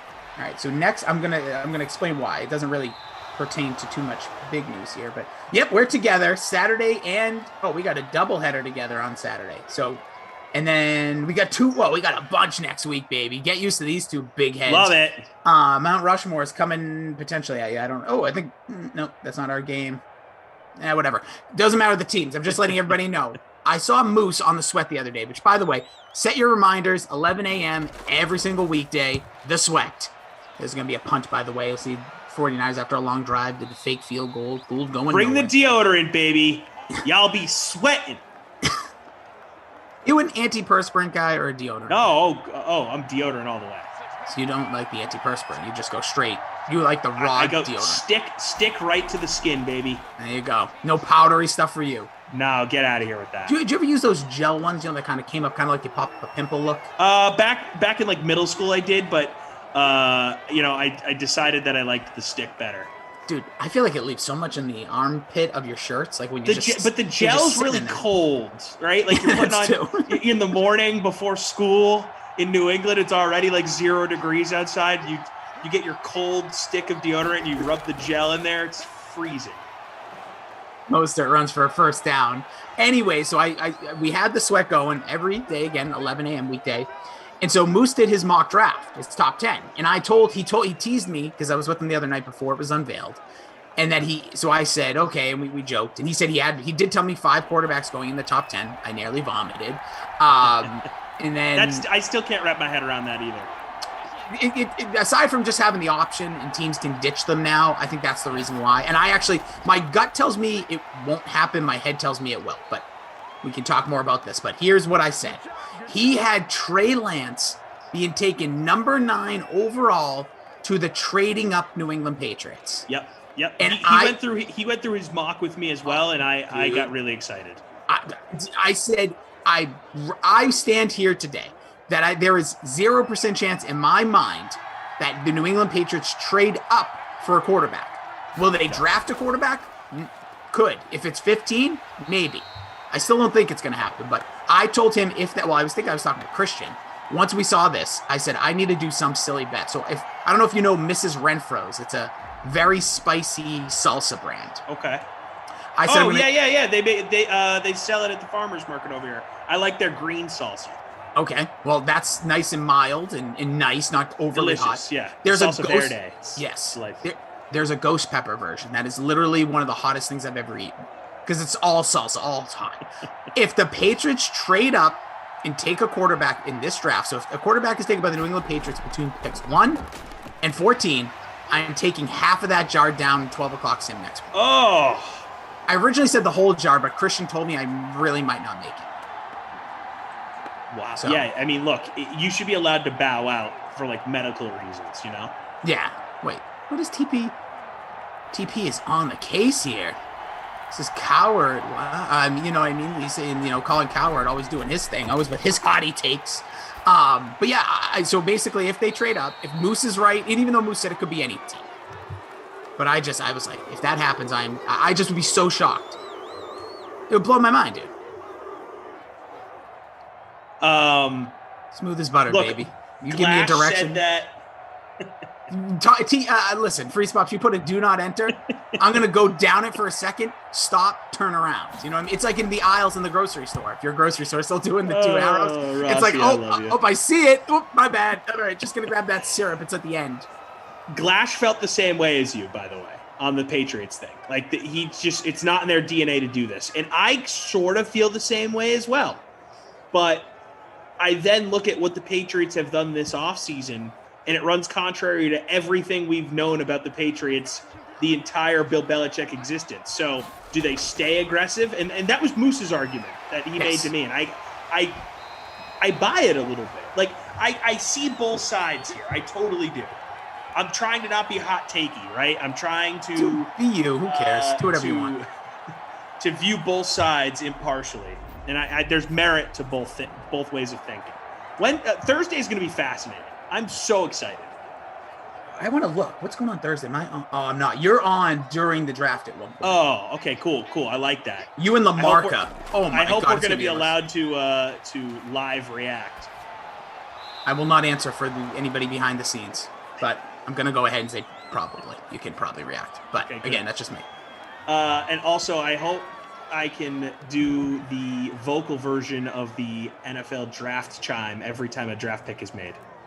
Dun, dun, dun, dun, dun, dun, dun, dun. Yeah, no, you see, you have to be like Vanilla Ice. It's dun, dun, dun, dun, dun, dun, dun, dun, dun. Like you have to add an extra. Oh, gotcha. Okay. Yeah. No, it's dun, dun, dun, dun, dun, dun, dun. But he was just dun, dun, dun, dun, dun, dun. Oh, his was dun, dun, dun, dun, dun, dun, dun. Theirs was dun, dun, dun, dun, dun, dun. Okay, wait, let me do it in my head again. Okay, so under pressure is dun, dun, dun, dun, dun, dun, dun. And then his is dun, dun, dun, dun, dun, dun, dun. There it is, man. Look at you. Gotcha. You just lawyered.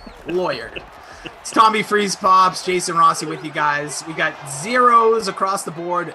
3 minutes left here in the second. We got TP, our technical director. Drew is our producer. Forget about what his license says. And we got Kyle in ops. Appreciate you guys. Mars Brightborn says Patriots dynasty is over. Moving along. We know. Blah blah blah blah blah. Pats stink. They're gonna stink forever. Listen, Buy Belichick. We'll see. I hate it. Oh, Pats are irrelevant. Shut up. Yes, expired name. Yes, that is an MTV. You're right. Let's see. I'm just trying to catch up on some of the chat here.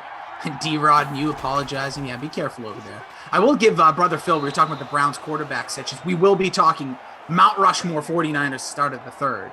There's just so much good stuff to talk about today. I know. Well, we have 2 sims. We gotta pace ourselves. We're just gonna repeat the same thing. It's gonna be literally the same conversation the next week. We're gonna run out of stuff to talk about at some point. Did that with Moose the other day. Go, Moose, why don't you talk about that again? It's like, sure. Brother Phil said, talking about the Browns, he says, let's face it, Rossi and Tom, we'll never know if those quarterbacks were good, not because getting drafted by Cleveland all those years was a football equivalent of getting tossed into a wood chipper, dead on arrival. No, he's not wrong. He really isn't. He's not. And the NFL draft, and with any sport, it like 50% of guys being, having longevity in this league has to do with where you're drafted. Almost, it's way more of a factor than people realize. The system you're walking into can dictate so many things. So many things. Your development, your trajectory, your ability to move up and move down, how much you're going to get paid, exposure, all this stuff. Yeah, it is hard, and he's right. Like that, I always think that's such a good point because these early quarterbacks are really tough. Like Brother Phil saying, Rossi, try Mrs. Renfro's sweet corn relish on your hot dogs. You'll never go back to the green stuff. I really like green relish. Wait, so I don't know. Corn. I'm gonna. Here comes ready controversy. Ready to last time Rossi's ever on a sim because he's gonna say something so damning to the image of everyone. Okay, I had some sweet corn last night. It was delicious. Corn is the devil. Corn is the devil. Corn is straight up just eating corn is the devil, or you're saying like because corn is in everything, like corn is the worst. You're going food ink on us. Yeah, corn is like the worst thing ever. Do I eat corn at times? Of course, but come on, a corn on the cob on a hot summer's day with a little BBQ, sign me up. Corn tortillas all day. Corn chips, yes, but corn's kind of like doesn't really do much for you. There's a reason there's a thing called a corn test. Doesn't really digest the old system, kind of stays in there for a long time. I will say there was a summer where I went like crazy serious on a diet and I completely cut corn out of my diet. I did no dairy, I did no carbs and no corn. Well, that's a little, I'll be honest with you, dude, that's a lot. You can't have no carbs. I had no carbs. Well, I mean, the occasional like carb within, yeah, I'm sure. Like you weren't going zero carb, but I didn't eat any bread. There you go. No bread, no pasta. Processed carb. Correct.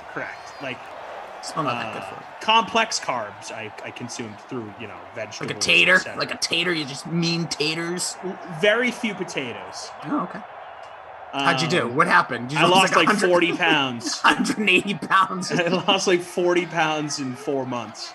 It was great. I drank a ton of water. My man, thank you for the reminder. Yeah, water's the best. But and so I cut corn out because I had just recently seen that documentary how corn is in everything and it's like impossible. It's impossible to digest. And I was like, you know what? Corn has to go.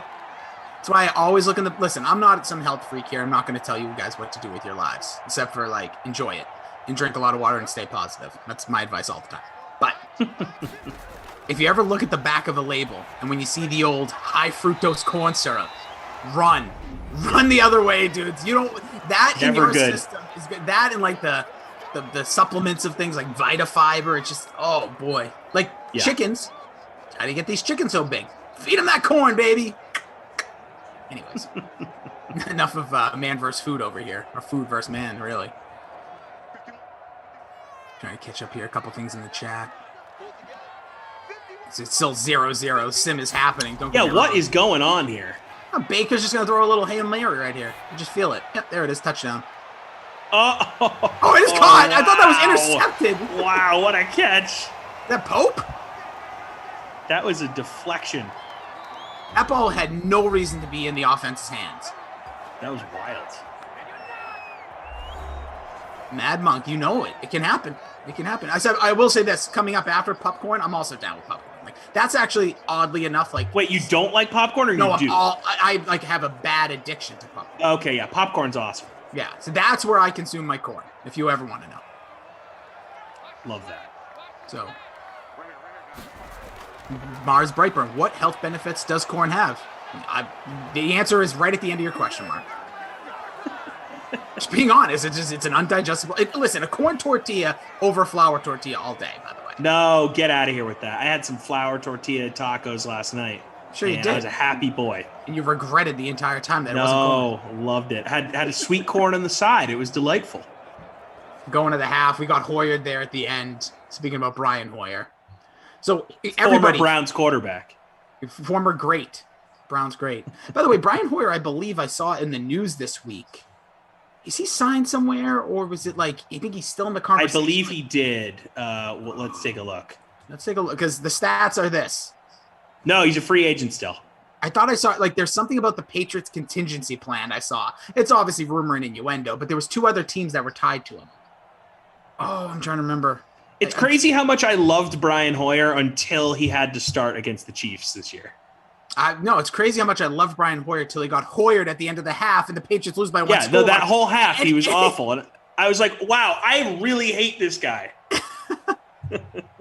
How have you been in the league this long? Well, who have you been fooling, bro? Forget, he was a starter for the Colts 2 seasons ago. God. Awful. Diablo says corn benefits delicious and easy to extract, we'll just say. Delicious is not a benefit, but I will give you that. And easy to go the other way? No, mental health is important, Rossi. That is true. Mental health may be the most important. And again, and sometimes corn helps with that. Drink your water, stay positive, follow these guys on Twitter. You know how we do. Check out the podcast, Pop Culture Pile Driver, The Great Day Nation. Who'd you guys have on this week? I saw it this morning, and it was somebody from – is Mike D'Antonio? We had Mark D'Antonio from Michigan State. Yes. He was great. He was great. Talked about his time up there. He's the greatest coach in Michigan State football history. If you're into college football, I mean, the guy worked under Nick Saban for 5 years at Michigan State, so he's got some great Saban stories. He was the defensive coordinator on that Ohio State team that beat Miami in the national championship game in that epic Fiesta Bowl in 2002. Yeah. All sorts of great stories. So check it out. Apple, Spotify, or wherever you get your podcasts. We got some great guests coming up over the next few weeks. We got Kurt Warner coming out this week for draft week. We got Bill Murray, Hollywood legend. We recorded with him the other day. Is he going to be? I need to know this. Is he going to be in Space Jam 2? Unconfirmed. Okay. I cannot speak on the record on the matter. Okay, that's all I needed to know. I already have my answer. Adam Vinatieri coming up a few weeks. Oh, yeah, kicker v. kicker, baby. Woo. We're recording with him tomorrow. Very interesting to see how that goes. Interested to see how that goes. Dominique Wilkins coming up in a few weeks. Boy, are these already like lined up or anything recorded yet? Bill Murray is in the can. Dominique's in the can. We're recording with Vinatieri and Warner tomorrow. I love this. Now, can I just ask a question about this behind the scenes? Sure. And we're going to get to the Mount Rushmore. First, do you collaborate with outside sources within the organization you work with for these guests, or is this straight Morton you? How does that work? It's me and Morton. It's me. It's fully me and Morton. Yeah, our parent company and our website that we work with do not coordinate guests for us, which is fine. This is not like a critique. It's just we handle things on our own. We take matters into our own hands.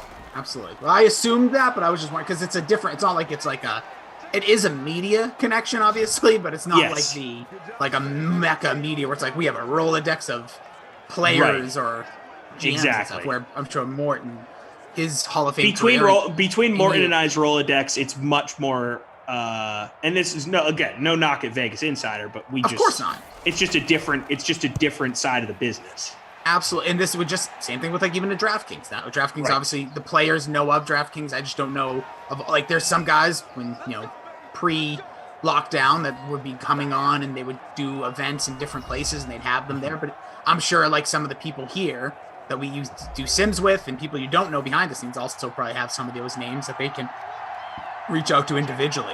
Contacts. It's all about that. Listen, it's not about your net worth. It's about your network. Amen. Hey, so let's talk about Rushmore. Hey, you know what? Before we do that, I need to hear the sounder.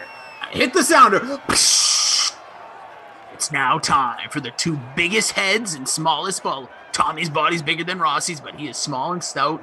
But Tom is the giant, the man that has built many Mount Rushmores across this great country of the United States of America. And today they focus in on Silicon Valley, where the greatest of the greats have played. It is time to erect, well, not 1, not 2, not 3, but 4 heads on a pound of sand that they will make about 346 feet tall. It is time for the 49ers Mount Rushmore.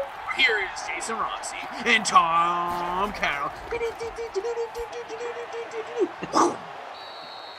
All right, Tom, look at this. We have ourselves a Mount Rushmore 49ers style. I want to first know, was it easy? Yes. And how many people are in were considered? What is the other line you always have? in the conversation. In the conversation. So, I mean, look, it's a franchise that's had a lot of really, really nice years. So there's a lot of dudes that are quote unquote honorable mentions, but there's truly only 5 people that would be, in my mind, worthy when you look at the parlance of the 49ers. But for me, it's between those 5, but really for me, the 4 was easy, if that makes sense. Yeah, I think for you, it's going to be easy as well. And I think we probably have the same 5 in line. I want to say we do. And I'm really going to be interested who makes the 4. Because I have my top 3 are absolute locks. And then I'm open to the conversation because I think some names that are going to be thrown out here could be thought of higher than maybe they should. That's just my opinion. But do we go lock City right away? Well, sure. Let's go Joe Montana, lock him in. Lock him in. This guy is one of the greatest. Like literally... Aside from the fact that he was a bitter SOB like 4 years ago about the Brady conversation, he's let it go. He's an adult. He's 4 for 4 in Super Bowls. Incredible. With the 49ers was just like legendary. Yeah. He had the fear of the league.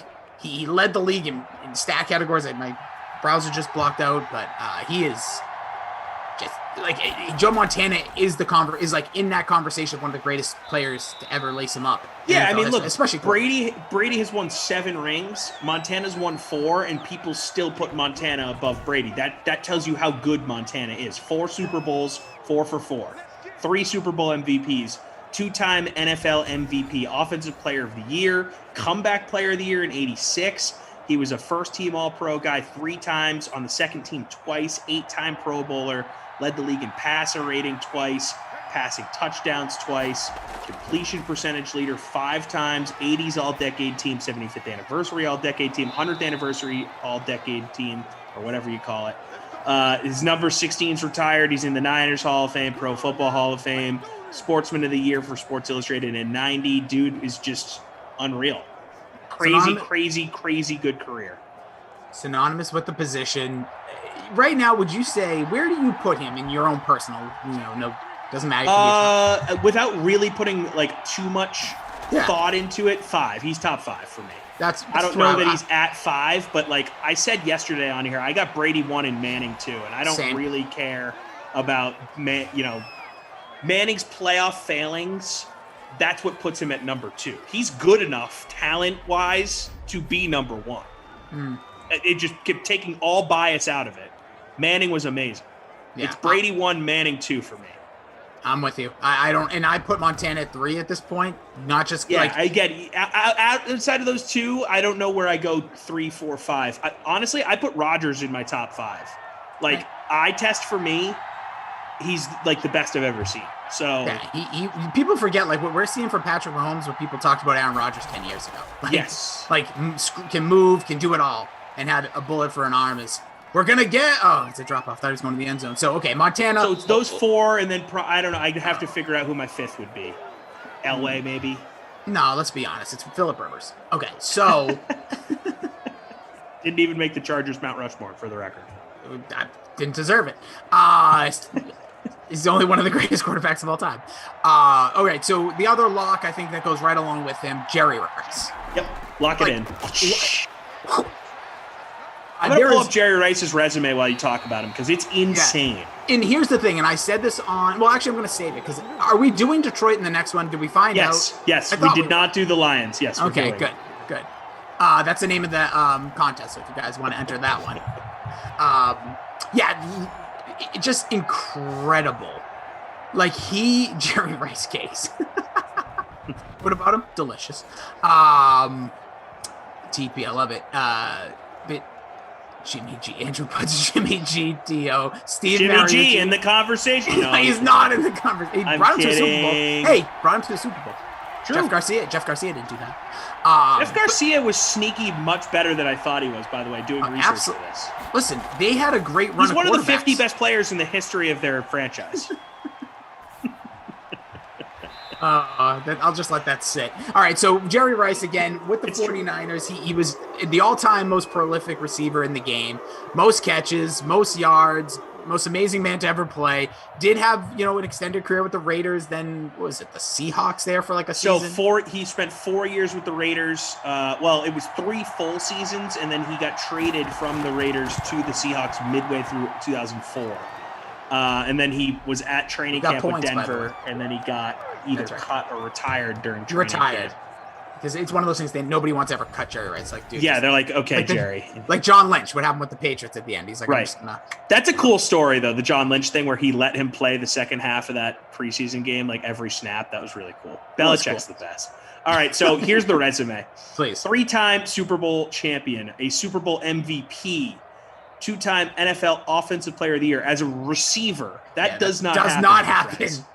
First team All-Pro 10 times. Was on the second team in 2002, but that was with the Raiders. I'm just going to mix in the Raiders stuff because he's won so many awards, it's hard to kind of differentiate it.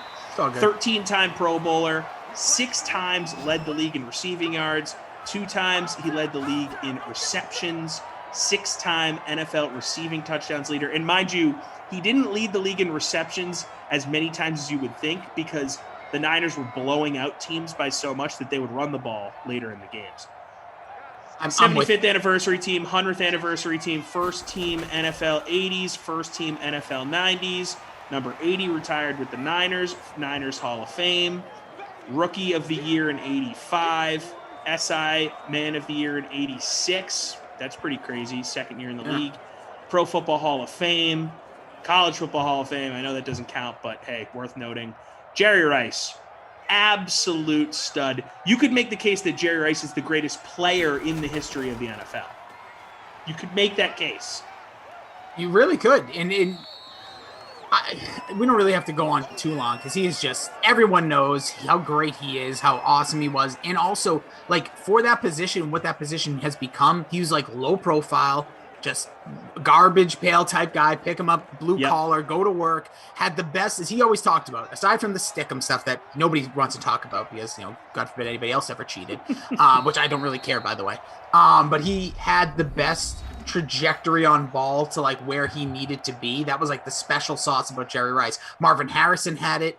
I'm not saying this bad, like even a guy like Ocho Cinco, like they talk about that being kind of more of their skill set than how fast they were. Like Jerry Rice, not the fastest guy in the world. No. Just knew how to get open, route running, maybe the greatest of all time. Yeah, and I think without question. And just that ability to know when the ball is in the air, he would look up, look over his shoulder, not follow the ball the whole time, run about 5-6 yards, look back up and know right about the area where that ball would be. And incredible hands too. And I know you mentioned the stick-em thing, whatever. I don't care about that either. Everyone was doing it. Same thing like steroids in baseball. It's just like that was what people did back then.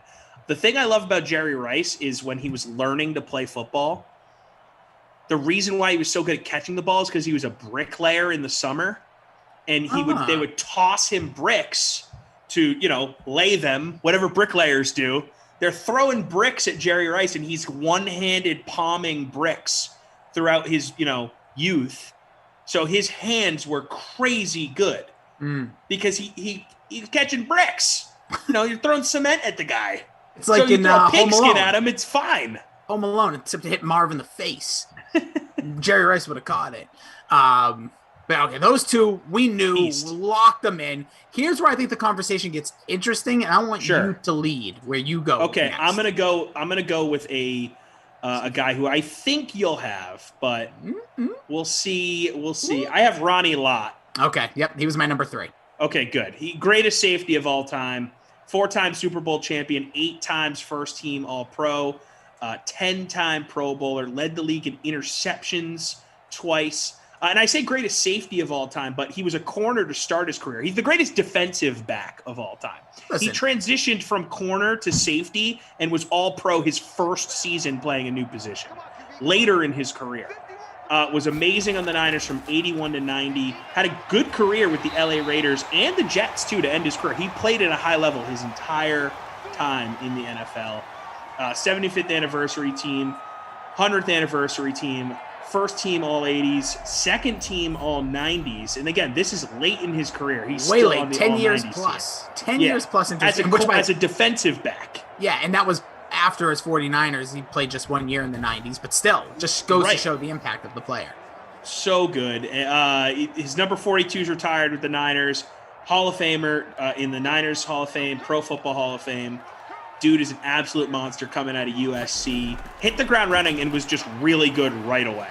Yeah. So Ronnie Lott for me is a lock. And he's one of those guys that, like, everyone that's of a certain age that plays defensive back says Ronnie Lott's the guy I want to be like. That's the guy I play like. He did everything well. Ball coverage, hard-hitting guy, like truly feared defensive back in a league that at the time did not care about player safety. So he was just lighting dudes up. And it's funny, we had him on Great Dane Nation during the football season, and he said, look, if I played today, I think I was talented enough, I could totally adjust my game. Like, I didn't need to be the hard-hitting guy. It was just a part of who I was. I mean, he was an absolute beast. And one quick Ronnie Lott story for you. He was telling us about how there was a game, I forget who it was against, but he crushed his finger, just absolutely destroyed it. Just gnarly. This is so gnarly. They're like, dude, you got to leave the game. He goes, no. Like, he's like, you need surgery on this finger. And he said, do what you need to do for me to get back on the field for this game right now. So they amputated part of his finger during a game in the locker room, and he went back out on the field and played and never missed a game because of the injury. He had a finger amputation. This is the type of stuff, and I don't mean to be this guy, but like anybody in here that is of the, let's just say 50 and over, this is why they have such a difficult time with players today, because like hangnails, like pitchers can't play. And don't get me wrong, by the way, they shouldn't, because that's really painful. But like, obviously what we thought what turf toe meant and what we've come to find out what turf toe is, but like this dude basically gnawed off part of his thumb and was like, yeah, I'm going back out there. I'm going back in. Like, that's Jack Youngblood played in 3 playoff games with a broken leg. It doesn't make sense. With no cast. One of the games he didn't even have a cast on it. They taped it up and he went back out. Oh, it's so gnarly. By the way, if you were wondering, the stats have been updated. And I don't know if this is a good day for Kyle or a bad day for Kyle, but we got 3-0 here in the fourth. But yeah, I think those were the 3 locks that I had. And this is where I think the conversation, becomes interesting. Because you can go a few different directions here. I got 2 guys that I think could be in this spot. I don't really think it's an argument for anyone else, although there are a lot of good players in this franchise's history. See, so obviously the name that people are going to most think of here is Steve Young. Yes. And while, yes, Steve Young was really good, I'm interested to see who your 5 is. So Steve Young was the name that ended up making my list, and the 5th guy was Bill Walsh. Okay, so that's where I was wondering. I had Bill Walsh, and I was also trying to make an argument, and I know people will think it's blasphemous because we already have one, but I was looking at Terrell Owens' numbers with the 49ers. Oh, he's in the conversation. There's no question. But I personally believe that Bill Walsh gets a spot, in my opinion. Okay. And not to make the argument. Not to throw dirt on Steve Young, because Steve Young is incredibly talented and was really good and won a Super Bowl with the 49ers when it was basically like over. But he won 3 Super Bowls with the Niners. He was a backup on 2 of those teams. Please. Oh, God. Give me a break. You know what I mean. Count the rings. That's fine. Robert Ory as well. But Robert Ory made more plays, actually. I shouldn't have said that. Steve Young is behind him. But Bill Walsh. Steve Young's Super Bowl in '94 is like unassailably great against the Chargers. Well, the Chargers. Hold on, really quickly. The Chargers forgot to show up to that game. They did. It was one of the worst Super Bowls of all time. So unwatchable, except for Jerry Rice just going yard in that game with Steve Young throwing a beauty of a pass. But anyways, he, as a general manager, was good. Bill Walsh, as a head coach, was great. I just feel like this guy has done it all for this organization. 3-time Super Bowl win, 2-time NFL Coach of the Year, 2-time, I like this, 101 awards, NFC, I don't know what that means, 101 awards, NFC Coach of the Year, but same thing, just getting that side. All 80s decade team, so he's the coach of the team, 100th anniversary all decades team, he's the coach of the all 100 NFL team, NFL 49ers Hall of Fame, he's a Hall of Famer. He's the guy. He stirred the drink. When you give all the credit to owners in the past and some coaches in the past, he did it as a GM.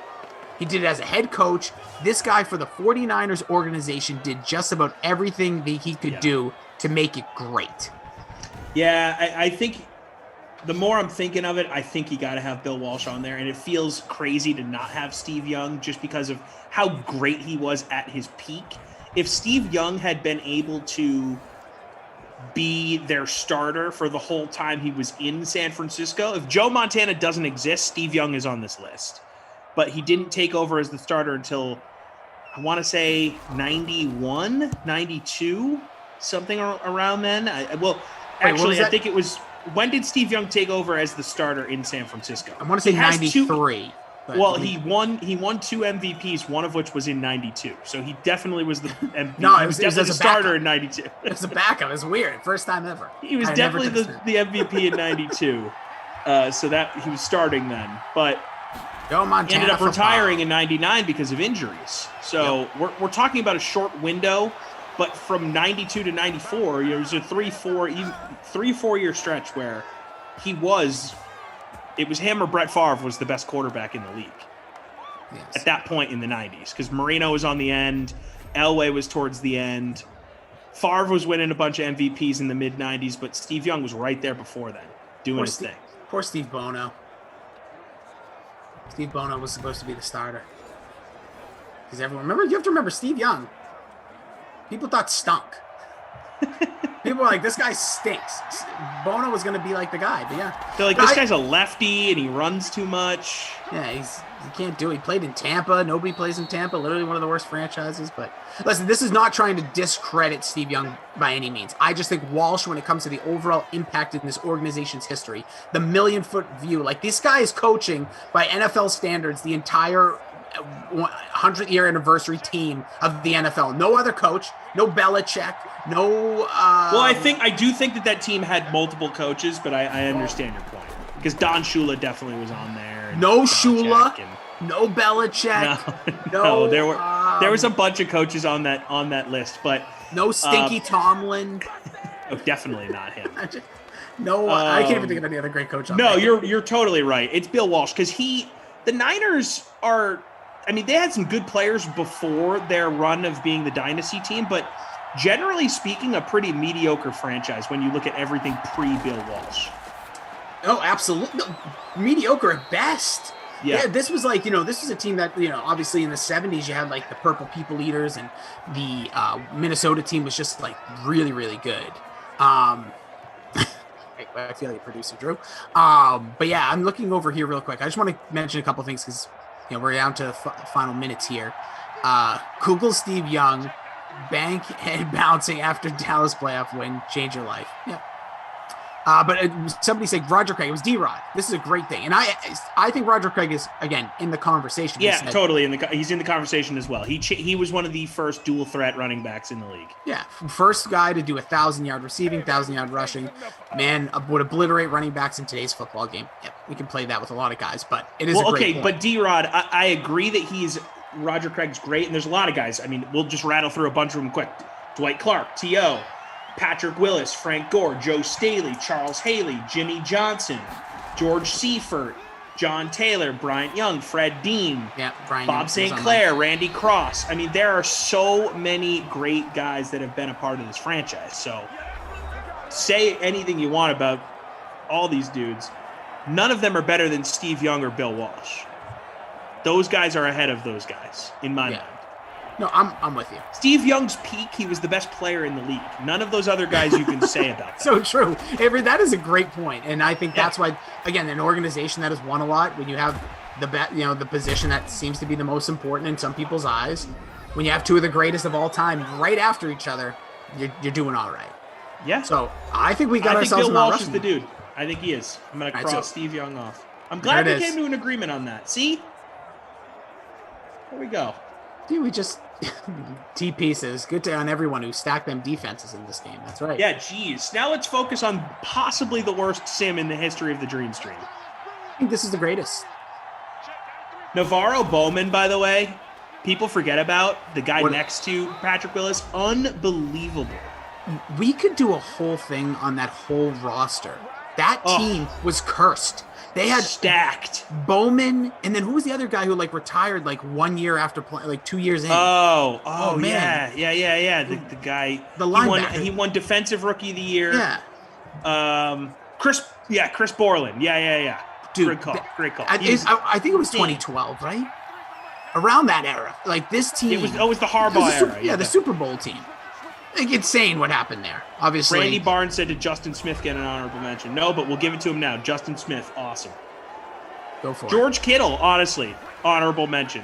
Yeah, he's gonna go down probably if he stays healthy, no question. Yeah. DFS Queenie, Jimmy Johnson, he was mentioned. One of the best corners of all time. People, because there was a coach, Jimmy Johnson, people forget about the corner, Jimmy Johnson. Had a fantastic career. Y.A. Tittle, honestly. People talk about Y.A. Tittle being the giant, right? He spent most of his career in San Francisco. Y.A. Tittle. It's true. And you got to put him in there as one of the greatest quarterback. I mean, when you talk about greatest quarterback franchises, it's Tittle, it's Montana, it's Young, and it's Jeff Garcia. And don't blink. I'm saying this, and I know people are going to roll their eyes at me. Don't blink on our guy, Alex Smith. What he, like... Not as great, but I'm saying he was a comparable quarterback in this. Even Colin Kaepernick. If you're talking about every quarterback that played for every franchise ever, Alex Smith helps your argument to put them above other people, as does Kaepernick. Kaepernick was unreal. These are guys that brought him to playoff games, NFC title games, sure. and Super Bowls. Yeah, and Garoppolo too. Like, I know it sounds dumb, but this organization, for all the lulls that we believe we've seen, have had some really great highs. But great quarterbacks. I do want to ask you, Tom, because this is going to be fun. Who's going to be your Tommy Freeze Freeze nothing Pops? For you. Honestly, you know who the best player of this game was? It was the San Francisco defense. Shut out. Okay. Yep. Shut out. I want to give a huge shout out here, and I'm going to be honest. I'm going to be raw again. Last night, me and Koff had a real sim. We just let everything out. What happened? I want to thank our guy, Technical Advisor TP. Because Andrew and Kyle, I want to thank everybody. And this is not anything bad about anybody else. I want to specifically compliment somebody where it's just a compliment. This game was not great. Let's just be honest. It was a tough game. 3-0 is our final. But to get that done, and imagine this being an hour and 15 minutes of this. I'm just being honest. Like, that would be even harder on you guys. So we're going to come back and have an even better sim. That's the way I feel. I'm vibing for a better sim at 4 p.m. We're going to be the pregame show to your munch along here with the film feast coming up at 6, which, by the way, I'm all in on, dude. Because that's right. Coming up, we are going to have an amazing Major League Eating event. It's going to be kicking off at 5:30 p.m. Eastern Standard Time. Jesse will have the preview show. 6 o'clock, the main event. They're going to be scarf and popcorn like you wouldn't believe. The free pools are still available to jump in for the event and the Oscars as well tonight. So if you have some guests on who you think is going to win, or there's questions up there, jump in those free pools. So make sure you know that. But Freeze Pops, you just have to give a babysitter Billy. So do you want to give it to the whole Browns organization? Well, okay, you know what? I am actually going to give the one nickel to Raheem Mostert. He hit the bonus at 108 on 22 carries. So he gets the wooden nickel. I'm going to give the babysitter Billy Award winner to, let's see, we'll give it to Nick Chubb. 36 yards on the ground, no touchdowns. I got to know. Get out of here. Where did you finish in the contest? I don't even care. Last time I checked, it was really low. We didn't even talk about our lineups. And I don't want to because it was in bad. I finished 90th. I finished in 52nd. And the winner of our contest, who was in their lineup? JMCF234. Here it is. Mostert in the captain with 24 points. Chubb in 3 points. Kittle, Samuel, Landry, 49ers D, baby. Woo woo. Represent, baby, baby. But that's it. California love to you and yours. We're going to be back at it. We got Detroit to talk about. My favorite. That will be an awful Mount Rushmore. My friend, I'm going to tell you right now, I'm coming in hot with that one because I have an affinity. I heard that you love the Detroit Lions. Is this true? We'll talk about it during the... Wait, maybe not. Tease. Who doesn't want to come back to hear that stupid answer? No, but thank you guys so much for hanging out. We are going to be back better than ever a little before 4 p.m. Jordan, I know guarantees, but I'm feeling a good sim in the next one. Like the Freak says, feel the energy of the sim. Smash that like. I'm feeling a good sim in the next one. We're going to have Detroit, Baltimore, but we're going to do the Mount Rushmore of Detroit Lions as well. He's in the next hour. Why don't you do this? Do us a favor. Smash that like, hit subscribe, Twitch fam. You're already doing that stuff. Go to your favorite podcast app, specifically iTunes, because you can leave reviews. Check out Great Dane Nation. Give it a listen. Our guy Tommy Freespops does a bang up job. Leave him a 5-star review. It takes all of 13 seconds. Great Dane Nation, like a dog, like a Great Dane, like a dog. Not Great Dam, like I searched the first few times. Great Dane Nation. Leave a 5-star review. Click play. If you want to do that also with Pop Culture Pile Driver and check out what the best original songs from a TV show, not the themes, but songs made within television shows. Ooh, check that out. That was very, week's... very niche. That was it. That was a very hot topic between me and Babysitter Billy. You can go over there as well. Pop Culture Pile Driver, 3 words. Hit subscribe if you want, or just leave that 5-star review. You don't even have to subscribe. PPP, baby. But we'd appreciate it. PCP, technically. But don't, anyways. Yeah, okay, you're right. Yep, PCP. Thank you. PCPD. That's one word, Pile Driver. But we'll talk about this later. For producer Drew, to our guy TP, Kyle, we appreciate you guys so much. We'll be back in just about an hour. Enjoy your life. Drink some water. Stay positive. We'll see you then. Yay.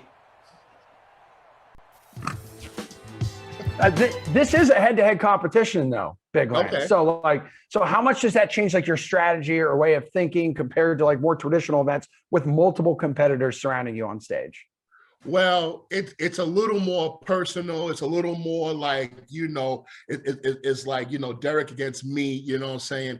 It's more like I could see, since we're head to head, I can see where he's at. You can see where I'm at, you know what I'm saying? We can get the emotional things in play, you know what I'm saying? Like, like the menacing, like saying, are you ready for this? You could, almost give him a nice solid stare, like stare through his soul as he is sucking down a gallon of soda. It was like, you flew all this way to get conquered by Mr. Badlands Chugs, it's on, man. Okay. You know what I'm saying? This, I'm like Leonidas in 300. Like, this is Sparta, you know what I'm saying? You kick him off the stage. I don't go that far. I ain't gonna go that far. I'll keep the intensity in the chat. Yeah. Would you consider like texting him like next week, like leading up to this event, just to talk a little bit of smack, since it's one-on-one? Oh yeah. I'm gonna get him. All right. It's gonna be an all day thing. I'm gonna get into his head. You know what I'm saying? I'm gonna be like, oh, what do you think? It's tough, right? He's gonna be like, oh, I don't know. We'll see. We'll see. But big ups to Derek. He's a fierce competitor. I can't sleep on him 1 inch. Okay, this is gonna be, really balls to the wall competition, and it's gonna be, oh my gosh.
Oh, welcome back, DK Sim Fam. In for your 4 p.m. Madden Sim. We have the Detroit Lions Mount Rushmore to get to. They're taking on the Baltimore Ravens. I'm Jason Rossi. You can follow me along over on Twitter at Jason D. Rossi. Smash that thumbs up while you're here.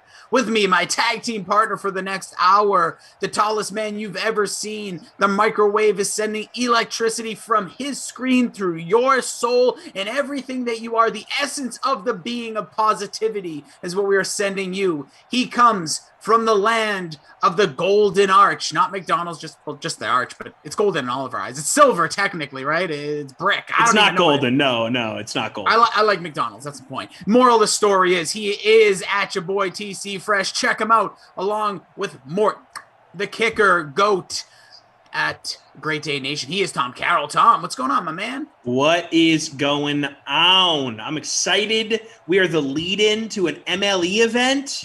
I mean, it's incredible. This is almost like a career goal of mine. It's, dude, we talked about it. I feel a part of Major League Eating right now. Listen, I just scarfed down a little snack before, just like me and you, 2 snacks doing the broadcast. But I felt like I said, man, I wonder how much I could down here. As in between sims, we had Badlands Booker, and he was, he's going to be like downing like a gallon of soda or something during this thing tonight. I drank a soda water and nearly died. Yeah, he's gonna try to chug a gallon of soda in under a minute during this event tonight.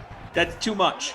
Dude, I did a soda can in I don't know if I think Drew, you might have been there. It was like 14 seconds and my head almost popped off. I don't know if plastic compared to can is different, but I don't know. Hey, well, you know what? Since last time we literally maybe cursed the sim by never talking about this. Yes. Mr. Carroll, what does your lineup look like for this? And why is there going to be 14 combined touchdowns scored? So, because none were scored last game, but Lamar Jackson is in the captain spot for me. Duh. Danny Amendola, Mark Andrews, Kerryon Johnson, Matthew Stafford, and kicker Justin Tucker. Love you for that. Love you for that. For me, let's see. Easy there, iPad. Easy there, iPad. We're not talking to you. My lineup looks Galladay in the captain, Lamar, Swift, Galladay, Andrews, Ingram, Snead. I don't think we have any. Do we have any rollover aside from Jackson? I don't think so. So we'll come down to all of that. As we're going to get a quick turn of events, a punt here, just over a minute into this one from Detroit. We're going to talk Detroit Mount Rushmore, and it is bleak. It's a tough one there. But we see you guys in here. Who we got going here? Oh, my guy. Obi-Wan, I know your screen name over on Twitch. I don't know why you're not on YouTube no more. Obi-Wan, I see him on YouTube right now. Oh, is? All right. Is he doing both? Okay, actually, I learned this the other day on YouTube. Maybe you already know about this, Rossi. I don't. So at the top of the chat window, does it say live chat or top chat for you? Top chat. So click that little arrow and change it to live chat. It's going to change your life. Oh, my. Wait. Why would I do top chat? So that means I miss people's messages? Yeah, and I never knew this until yesterday or 2 days ago. I'm not happy about this. How crazy is that? Producer Drew, we need to get YouTube, Google on the line. How ridiculous. So now go to live chat and you're going to see everything. Okay. Maybe I want to miss it, to be honest. Yeah, that's true. Good point, Drew. He nailed it. Ownership. It's good stuff. It's good stuff. Ownership in the dark side. Ownership here, Lamar, 90% in the free showdown. My lord. 50% for Galladay and Hawk. Stafford coming in at 46, and Mark Andrews wrapping up the top 5 at 45. So, yeah, we see Congo. Let's see who we got here. The free Congo, Kelly Clarkson. I'm honored to have you here, Kelly. Your show stinks, but I like you and appreciate what you stand for. Pearson, M. Roach. Who else we got? Congo, Randy, Joe, Jordan, DFS Queenie. Appreciate you guys over on the Twitch side. Hey, Freak of Nature says he can't wait for the Detroit Mount Rushmore. I'm from Detroit, and I'm a huge Lions fan. Okay. So you know what, Freak of Nature? I want you to drop your 4 in. We'll take note of it, and then we'll address it when we dive in. If you'll remember, because I'm going to be honest, I'm not. So if he drops it in, I'll write it down. We'll copy it into the Slack. We got Goofy as a dog. We got Miami. We got First Time. We got P Fools. We got Obi-Wan's Burner. We got CJ over on Twitch. We love the crew we got going over there. Piercy. Love you guys. Appreciate you all being here with us. Love it. Over on YouTube as well. Oh yeah, please don't. I see you guys talking about cough with the Celtics. I absolutely. Yeah, that was a bad performance again. Charlotte. No Listen Hayward. to this stat that Sean Grandy, the voice of the Celtics, tweeted out. Listen to this. I'm listening. I thought this was interesting. Charlotte wins 125-104. 40 assists for the Hornets today. Most against the Celtics since the Kings had 42 at the Arco Center in December of 1996. That is such a, how weird is that? Well, that's very weird because here's why. It's such a random stat that it's like it has nothing to do with this team or that was like Dino Raja and D Brown and I think Wilkins might have been. Love D Brown. Yeah. All right, and getting the warning already. Kelly Clarkson. Be nice. It's not a warning. Kelly Clarkson. Here's the thing. We started out friends. It was cool, but it was all pretend. Yeah. Since you've been gone. Be nice. Yeah, be nice. And by the way, Kelly, I know that ain't the real you because the real you would be literally like the sweetest person ever, all about body empowerment, being yourself. I really do love Kelly Clarkson. Yeah. Because she takes a lot of heat for body, which is so unnecessary and ridiculous in the world we live in. But she once described what it's like to be like an American Idol. But what she had to do to herself on a day-to-day basis. Gotta be brutal. It was like, she was like, I had to work out for 6-7 hours a day. And a lot of people cry me a river. You have to remember, the Rocks and the Mark Wahlbergs are one in a millions. Jason Momoa, when you see a picture of him on the beach, everyone's like, oh, he's so average looking. It's like, dude, he's ripped. Even if he's not, even if his stomach isn't defined, he's still better shape than 90% of us. But Kelly Clarkson talked about how she literally had to she couldn't eat. She couldn't do anything she wanted to. She felt herself literally being ripped out of her, her soul being ripped out of her body because all she had to do was consistently worry about everybody else's image of her instead of her own. Ridiculous. So, I love that she kind of bounced out of that. Is still part of the, fame here. She has her show. She's on The Voice at times. So big fan of Kelly Clarkson, what she stands for. Love Clarkson. Got it. Great voice. Rossi, you also don't know there is a live top chat. Jordan, I'll be honest, till Mr. Freeze Pops told me, no idea. I wonder how many of the DK broadcasters know that. I didn't know how to pop out the chat. You've been around a pretty long time. Sure have. I've been around since October. Yeah. You and I both didn't know. Yeah. Who told you? Glash the other day. Yeah, I must miss so many comments. What makes something a top chat? What does that mean? And honestly, Rossi, this is what happened. So someone was calling me a mean thing, and Glash was like, Tom, I'll let you address that. And I literally I was like, I don't see it. I don't know what you're talking about. Okay. And then he was like, oh, dude, do you have top chat or live chat? And I was like, what? And that's how I found out. And then I was able to read the mean thing that was said about me. Well, first of all, whoever's mean to Tommy Freeze Pops, turn yourself around. Go in the bathroom. Honestly, I don't even even remember what was said or who it was. So look in the mirror. All right, look in the mirror before you start judging others. Only one that can judge me is in the Zoom channel. Producer Drew. He can just judge me all he wants. Eric Stern says, "Hey guys, what's up, Eric?" He says, "And I do," and that's gonna fumble at the goal line. Detroit picks it up. Turnover on downs, a minute left and change left here. Hold that ball up, brutal. baby. That is so brutal. If you have the Ravens all stacked up, brutal. SSSSE. It happened. Why don't you get out of the end zone? Big run. Flag. Flag. You know what, though? If Goff was their quarterback like he is in real life, we get much more likely to have a safety. All right, I have this weird feeling, we can talk about my odd fandom of Detroit last year. So where this all stems from, I made predictions going into the 2020 season that Detroit would be the biggest turnaround in the NFL. Almost a safety there, getting stopped. who just gets out to the 2. So that's where it all came from. I thought if you go back to 2019, Stafford threw for almost like 3,000 yards in half a season. Defense played really well down the stretch. So I was like, ooh, Stafford back. No more like Blau as their quarterback. You got Galladay, when healthy, I think is a top flight receiver in this league. Galladay. I was feeling real good about it. I was like, here we go. Patricia finally going to get everything put together on that defense. Here we go, baby. Then Matty P, get the pencil ready. And I forgot how inept most Belichick disciples are head coach. Yeah, and then you realized, a guy that keeps a pencil in his hat, even though he uses a laminated play sheet just for the aesthetics of it, probably doesn't need to be a head coach in the NFL. Now he's signing player contracts. Weird league. Nice throw there, Stafford. Jeez. So are you sure that wasn't Wentz? But now we turn the page. So that's where it all came from. I'm not a huge Detroit fan. I was a believer in them for last year. Okay, because I thought you were going to hit me with like, when I was a kid for 5 years, I was a Lions fan. Like when you were a Falcons fan in the past, yes. Or Cincinnati Reds fan. Are you currently a Reds fan? Or Dude. I watch their games all the time on my app. Are you kidding? I've seen more Reds games than Red Sox game, but that's due to my television provider that I don't feel like burying right now. It's okay. But I'm telling you right now, it's ridiculous. End of one here, all tied up at O's as in zeros. Good to see you guys. Appreciate you being here with us. It's Sunday.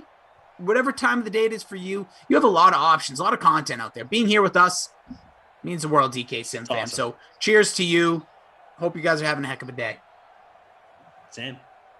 Because I got no stats to read, so I might as well be nice. Yeah, I mean, we were about to have a stat, and then they got stopped at the goal line with that fumble.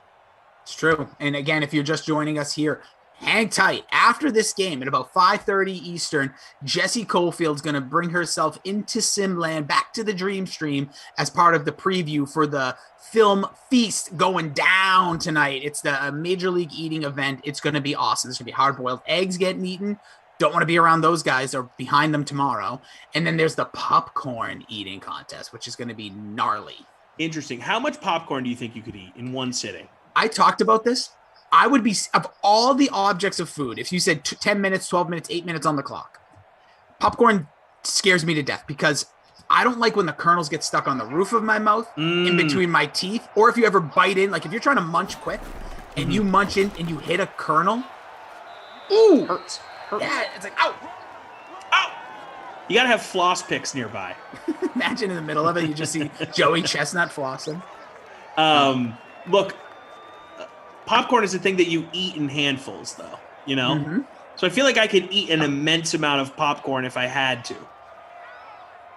I feel like you could, but to know what your body has to go through with that processing of the popcorn, I don't know. Like hot dogs, obviously that's the world. True, you're out one. on corn. We've talked about this. Yeah, well, I didn't mean it that way either. I just mean like popcorn is so crunchy and filling. Like you just feel like after you eat popcorn, your stomach feels like a bag of popcorn, you know? Yeah, especially same thing if with you load chips. that thing up with butter. Got to. Salt. You know, I like the movie theaters that let you put the butter on. I'm sure you can't do that because of COVID now. Oh, I didn't even think of that. But I haven't been to a movie theater, and I don't even know. I literally don't even know. I echo the sentiments of TP, our technical director. Drew is our producer. We got Tate and Ops. He goes, God, do I miss movie theater popcorn. Or butter. He says butter. And I'll be honest, I only eat popcorn. I do have popcorn at home. I bought some today. But I used to live right near a movie theater. And before I purchased my home. Yes. And I used to just drive there and spend the $8 on popcorn. Wow. So you were committed. I think movie theater popcorn is by far the best. Oh, yeah. It's not even close. I will say this. There is a place in St. Louis in a suburb called Kirkwood Popco. They make a delicious popcorn. They do all sorts of different types of varieties of popcorns. Great spot. So is it like, they make a good popcorn. Peacorn. Peacorn. Is it kind of like, to give shout out to Tate? Oh, you know, I ain't down with that. Is it like, again, to give credit to our guy Tate in Chicago, is it... oh, no, it's not as good as that. I'll just straight up say that. Yeah, I know what you're talking about. Garrett's. Ooh, that's good stuff. Oh, my Lord. Yeah, so I always have layovers in Chicago. We always stop at Midway. Yep. For whatever reason, that's just the place that Providence planes like to stop before they come to St. Louis. and I always get Garrett's every single time. Get that mix, the cheddar corn and the caramel corn. Yeah. My brother-in-law, like every so often, I'll go over there and be like, so good. I got the Garrett's. I'm like, oh, well, there goes the diet. Yeah, or whatever. There goes the calories for the day. But worth it. So worth it. The caramels, delicious. Delicious. When I was in Chicago, and I got I don't really like cheddar popcorn, but when it's warm, next level. Just God food. It really is. Miami Misfit, I didn't catch this earlier. Drew points it out. Says, I bought the 32-pack of hard-boiled eggs from Costco. Gonna keep up. Gonna try to keep up. Go for it, Miami Misfits. I hope you can do it. Film yourself. Yeah, do like a tater hater video. Just maybe cut it in half for the time purposes. Shout out to Tater Hater. Tater hater. Hates taters. Tate in the chat. Love to see it. Aladdin in here. Oh, Tater Hater is. I see him. Aladdin apparently is married to Kelly Clarkson in the chat. Oh. He's defending Kelly Clarkson's honor in here. If Aladdin was a real story, and not the live action one because that was so recent, but 93, and we're 28 years later, is Aladdin the biggest bum in the universe at this point? Do you think he kept Princess Jasmine? Oh, fullback dive on fourth and one guy. I would like you to explain this take because it's been probably 20 years since I've seen Aladdin. Basically, he obviously got all of his fame and fortune and riches, and then Princess Jasmine through having a genie. He was basically a street hooligan. Did he? I would just think he would revert back to that. If that's why wouldn't you? Yeah, see, there it is. And producer Drew, Jasmine regrets marrying him for sure. He's long gone, divorced, hopefully no kids, messy divorce. Then the genie being free. Yeah. Which also I found out they're making a sequel to the live action version of Aladdin, which I will say was good. Who played Aladdin? I don't know, some dude. Will Smith played the genie. That was the big, because Robin Williams was iconic, of course. But I didn't like the idea of the movie, but when I watched it, I was like, okay, and I was dancing along. Because also Will Smith, I feel like he's gotten a real bad rap because I feel like his last 10 years have been kind of rough movie-wise. For Will Smith, for sure. But, man, he is so damn likable in those roles. The Bad Boys and, when he's, a goofy, relatable. Him as the genie I thought was really good. I dug it. I think it's worth your time, Freeze Pops, if you choose to go down that route for a nice last Will Smith movie I, sought out. Well, no, I didn't seek it out. So it was Christmas Eve or Christmas night. Okay. And the family was together. This was, a few years ago. And my brother was insistent on us watching, I believe the movie's called Bright. Oh, yeah. Worst movie I've ever seen. Couldn't get through the first 45 minutes, bailed. Honestly, I bowed out 25 minutes in. I was like, what are we doing here? I couldn't do it. Yeah, dude, yes, that was it's the troll one, correct? The troll. I guess that's yes, the way. I couldn't do it. That's a comic book movie, I believe, too. There's your guy, 90% owned, number 8. It is Lamar, who just lost his starting left tackle. Nice. It was so bad, man. Yeah. And I had to give up. And I to this day, I make fun of my brother for making us watch that movie. And one by one, our family would all start giving up too. And the night ended with my brother finishing that movie by himself. Honestly, it's funny, especially in those Christmas, any gatherings, you want to throw something on probably towards the end of the night. Everyone's, stuffed, sitting on the couch, has the meats, the sugars, everything in them. And you're let's just put on something. That's why, I'm not going to say it's a bad movie, but It's a Wonderful Life is a movie. I think it's good, but it's long. It's my future father-in-law's favorite movie. But here's why: because you watch it on nights like that, and it's just there. It's just there, TP or TC, TP as well, and Andrew. But I swear that movie is never watched with desire. You're never we're going to sit down and really it's I'm kind of tired. I'll probably take a nap for 40 minutes of it. But you put a movie like Bright on in that moment, you're just dude, what are we doing? Yeah. Just put on Elf and everyone move on with their lives, Yeah, exactly. TP also points out we almost went 6 quarters without a touchdown. It's true. Yeah, what's going on here? I should have just stacked all kickers and defense because of what happened last game. I will do that one of these days. Seriously. But again, Tater Hater says Captain Lamar, Big Truz. Somebody's excited about some points finally. Oh, look at Jaboy or Juraboy. I don't know how to say your name on Twitch. Yeah, boy. Is that Garaboy? Oh no, I don't even know what you're talking about. We're going to be getting to the Mount Rushmore in the beginning of the second half for the Detroit Lions. What's going on with this chat here? People are all over. I don't the know, place. but I see Jordan Lindenbaum calling people names. I've told him to stop name calling. No name calling. What are we, 4 years old? Call me names, all right? You can keep calling me names. I can. Oh, what a tackle break there. Is that Carry On My Way, or is that Swift? Carry on my wayward son. It was Swift, but good lyrics. I never know which running back to roster for the Lions. None. Even though I went with Swift. No, for a while, dude, for a long time, it was Adrian Peterson. But. Is Lamarca a good singer, TP says? Oh, beautiful. Beautiful. Oh, I'm going to have a sing-off against him. Can I just be honest with all jokes aside? He is super talented, Lamarca. Effort of an abysmal rate, but he is super talented. just sits down in the chair, maybe props up his like hospital bed like bed he told me about. He has like the but he is super talented, so damn good. He's got the sleep number bed that moves up and down. Yeah. By the way, Brian C., I'm with you. I don't know what's going on in the chat. I almost exited out for a second, but he said, everyone grow up. Let's make fun of Rossi instead. Please. Yes. That's so much easier and so much more fun for you. That's why we're here. Exactly. Yeah. That is why we're here. We're here to be made fun of and tell you 100%. and just entertain your pants off. There's a pass there. Lions trying to do something here before the half ends. So, as we're getting towards the half, I see a lot of people putting, well, not a lot of people, I've seen some people putting their Detroit Lions Mount Rushmore into the chat, and multiple have included names that I don't have. Oh. So, I am curious to see where you land. I know that you and I are aligned on 3 of them. Just without even talking about it, I know we're going to be aligned on 3 of them. I feel you. You should be. So I'm curious. I'm curious.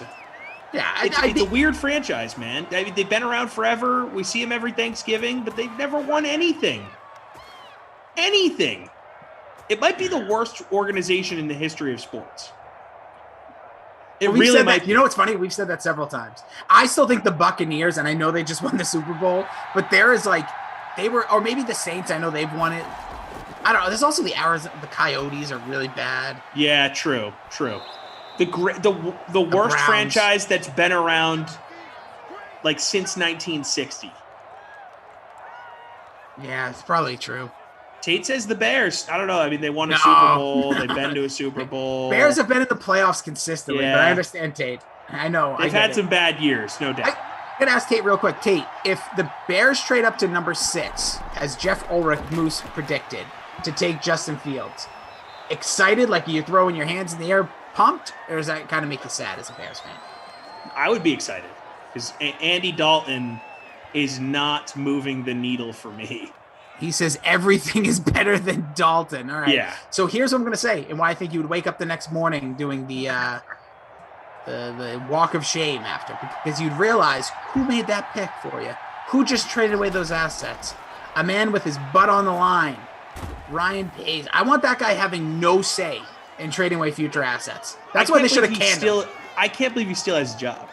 After the Dalton thing, like, and no, it's no disrespect to him, but like, hey man, like, it just didn't work out. You didn't pull the trigger on the move. We're moving on. Oh well, there's only 6 weeks to the draft. Who cares? All the assistants are there. Keep the scouts. I just don't want a guy, especially a GM, that's like look what Bill O'Brien did to the Houston Texans. Like, you can't get, like, especially unless you have full faith and you're going to keep these guys. We get down to the 2-yard line here. I don't want those guys ever trading assets, but I understand Bears fans would be excited the moment it happens. But I think, like, the next day you wake up, you're like, oh, wait a minute. We just gave up, like, 2 future firsts or whatever it would be. I'm trying to make a case for one guy to be on my Mount Rushmore for Detroit. and I don't think I can do it, but I really, really want to, and I'm like trying my hardest. Oh, touchdown! There he is, Amendola.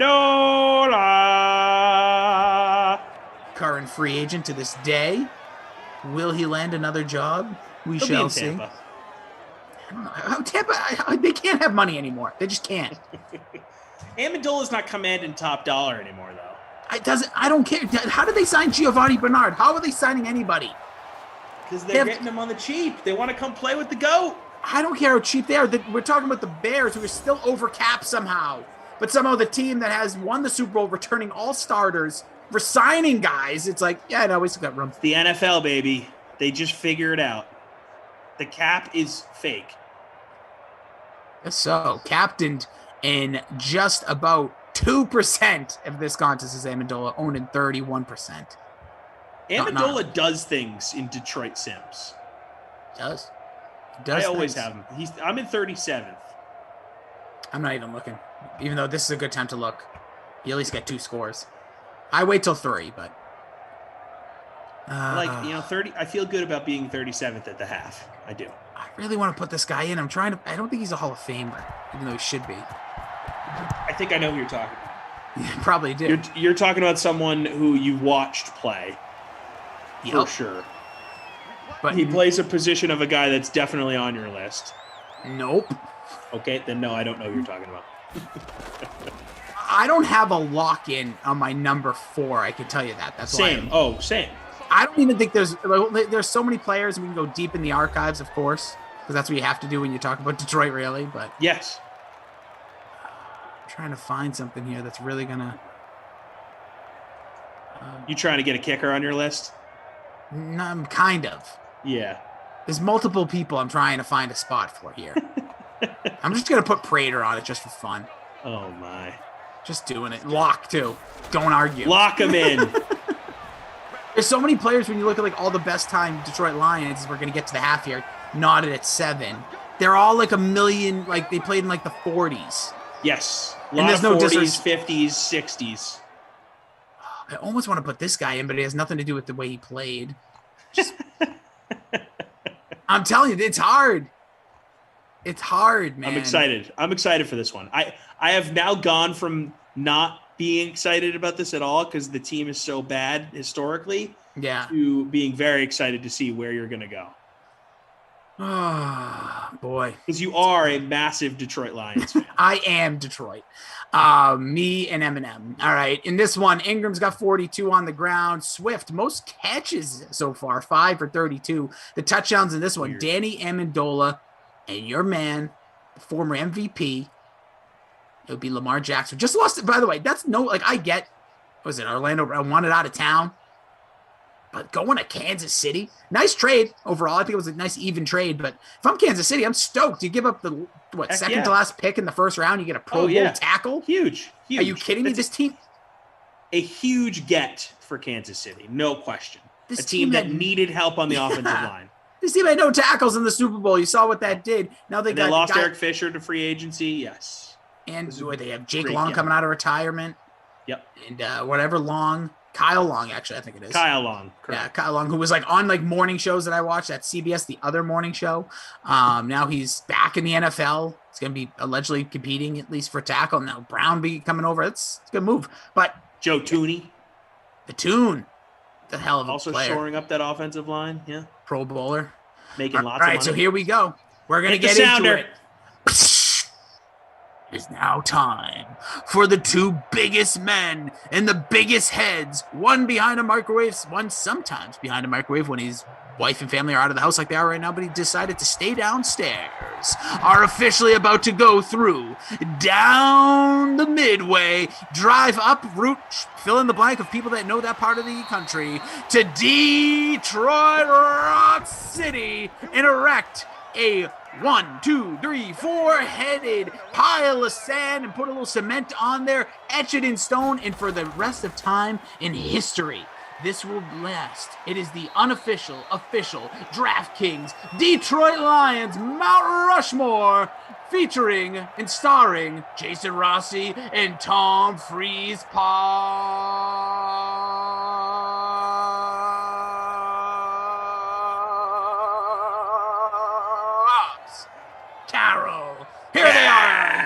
Shebang! Wapow! Hey. There it is. All right, so we are here now to go over the Detroit Lions, Mount Rushmore. We've already done Baltimore. We don't care about them anymore. It is now time for real. Should we review Baltimore's quickly? Yeah, sure. Ray Lewis, Ed Reed, Terrell Suggs, and Joe Flacco. Got it. no, who was our fourth? Derek Mason. No. Wow. It must have been definitely those three. It was it was a guy that was on the Browns. Didn't we have one that lingered over? Oh, was it Ozzie Newsome? We gotta get a spreadsheet going between us. Wow. Yeah, this was hot and heavy, and then it's gotten like we're so few and far between now because we've done like half the league. It was Trent Dilfer. Okay, good. All right, so here we go. Okay, you know what? I'm gonna look it up. You start your Detroit. Okay, let's just hit the lock, baby. Let's hit the lock of locks. One of the goats. I think there's two goats in this franchise, and I will fight to the death. I will not die on the hill of Mike Tomlin should be fired. I will not die on that hill, but I will say I die on a different hill in just a minute. Here is the best, well, one of the best to ever lace up the boots. Retiring young, could say that twice. Barry Sanders is by far the greatest player, is the greatest player arguably, for the Lions. I keep retracting because I have love somewhere else, but Barry Sanders was just incredible. There's a long touchdown run by Lamar Jackson, by the way. 50 yards on the ground, second rushing touchdown. He's getting close to that bonus right there. But when it comes to the legend of Barry Sanders, it was Jonathan Ogden. It was the first draft pick by the Ravens, by the way, so that was part of it. Pro Bowler right out the gate. This dude was like incredible, an all-pro. Every single year he played, he was real strong. Never had under 1,000 yards rushing from 1989 to 1998. Let me just throw these numbers. It really is. 1470, 1304, 1548, 1352, 1115, 1883, 15 on the nose, 1553, 2053, a second last season in the league. Unreal at 29 at 30 years old, 1491 deuces. And then he said, I'm good. I'm all set. I'm never going to win here. I want to have a brain and I want to be able to walk. I'm good. Never had a bad year. It's unbelievable what he was able to do. And he's sort of a recluse. Like, he just sort of does his own thing. He's not out in the public eye. Morton, we tried to get him on the pod a few times. He's sort of hard to get in touch with. It's just, he doesn't care. He was an awesome football player. He did his thing. He feels good about it, and he walked away. It really feels like, to be honest, he is like what most people are with their jobs. It was a job. He did it. He was passionate about it while it happened. Then when he was done, he's like, yeah, I'll do little appearances here and there to make money, but that's it. Yep.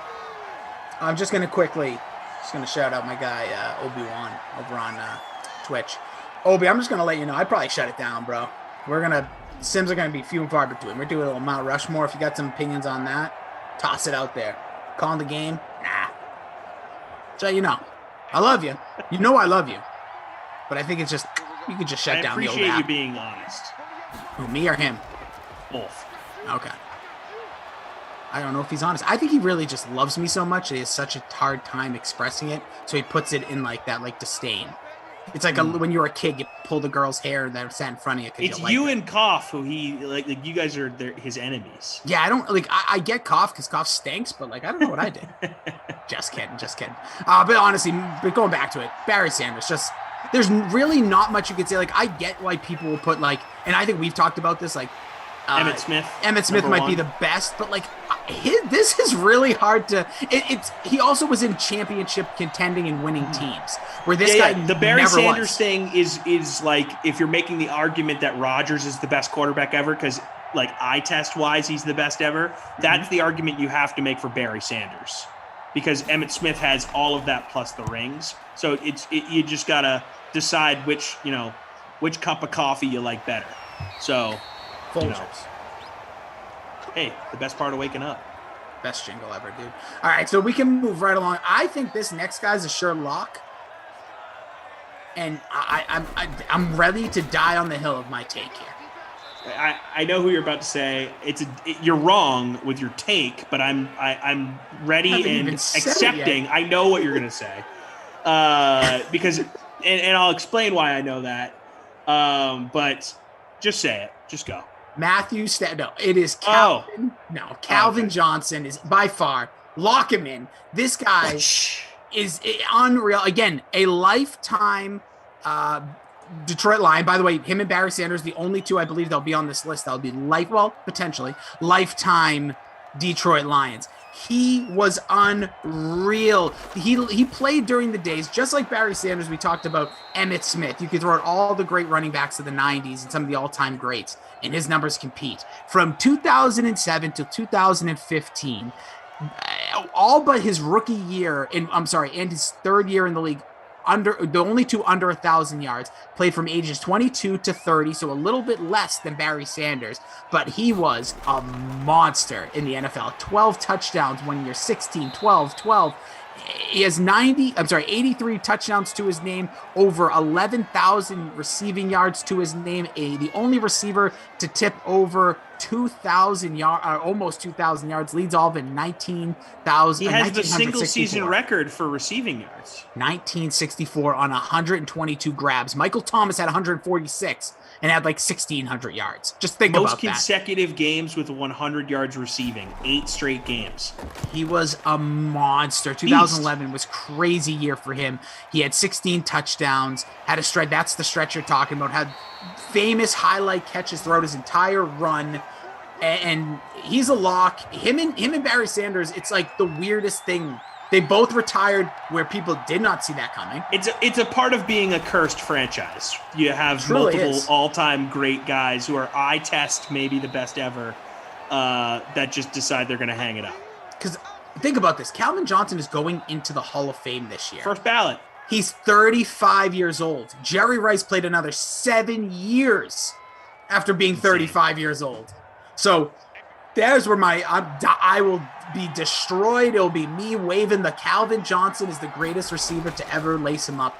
Just waving the flag by myself. You are definitely alone there. There's no question. I feel like I'm not. I feel like there's got to be somebody else out there. If there's someone else in the chat right now that agrees with Rossi that Calvin Johnson is the greatest receiver of all time, speak up. Well, because here's why.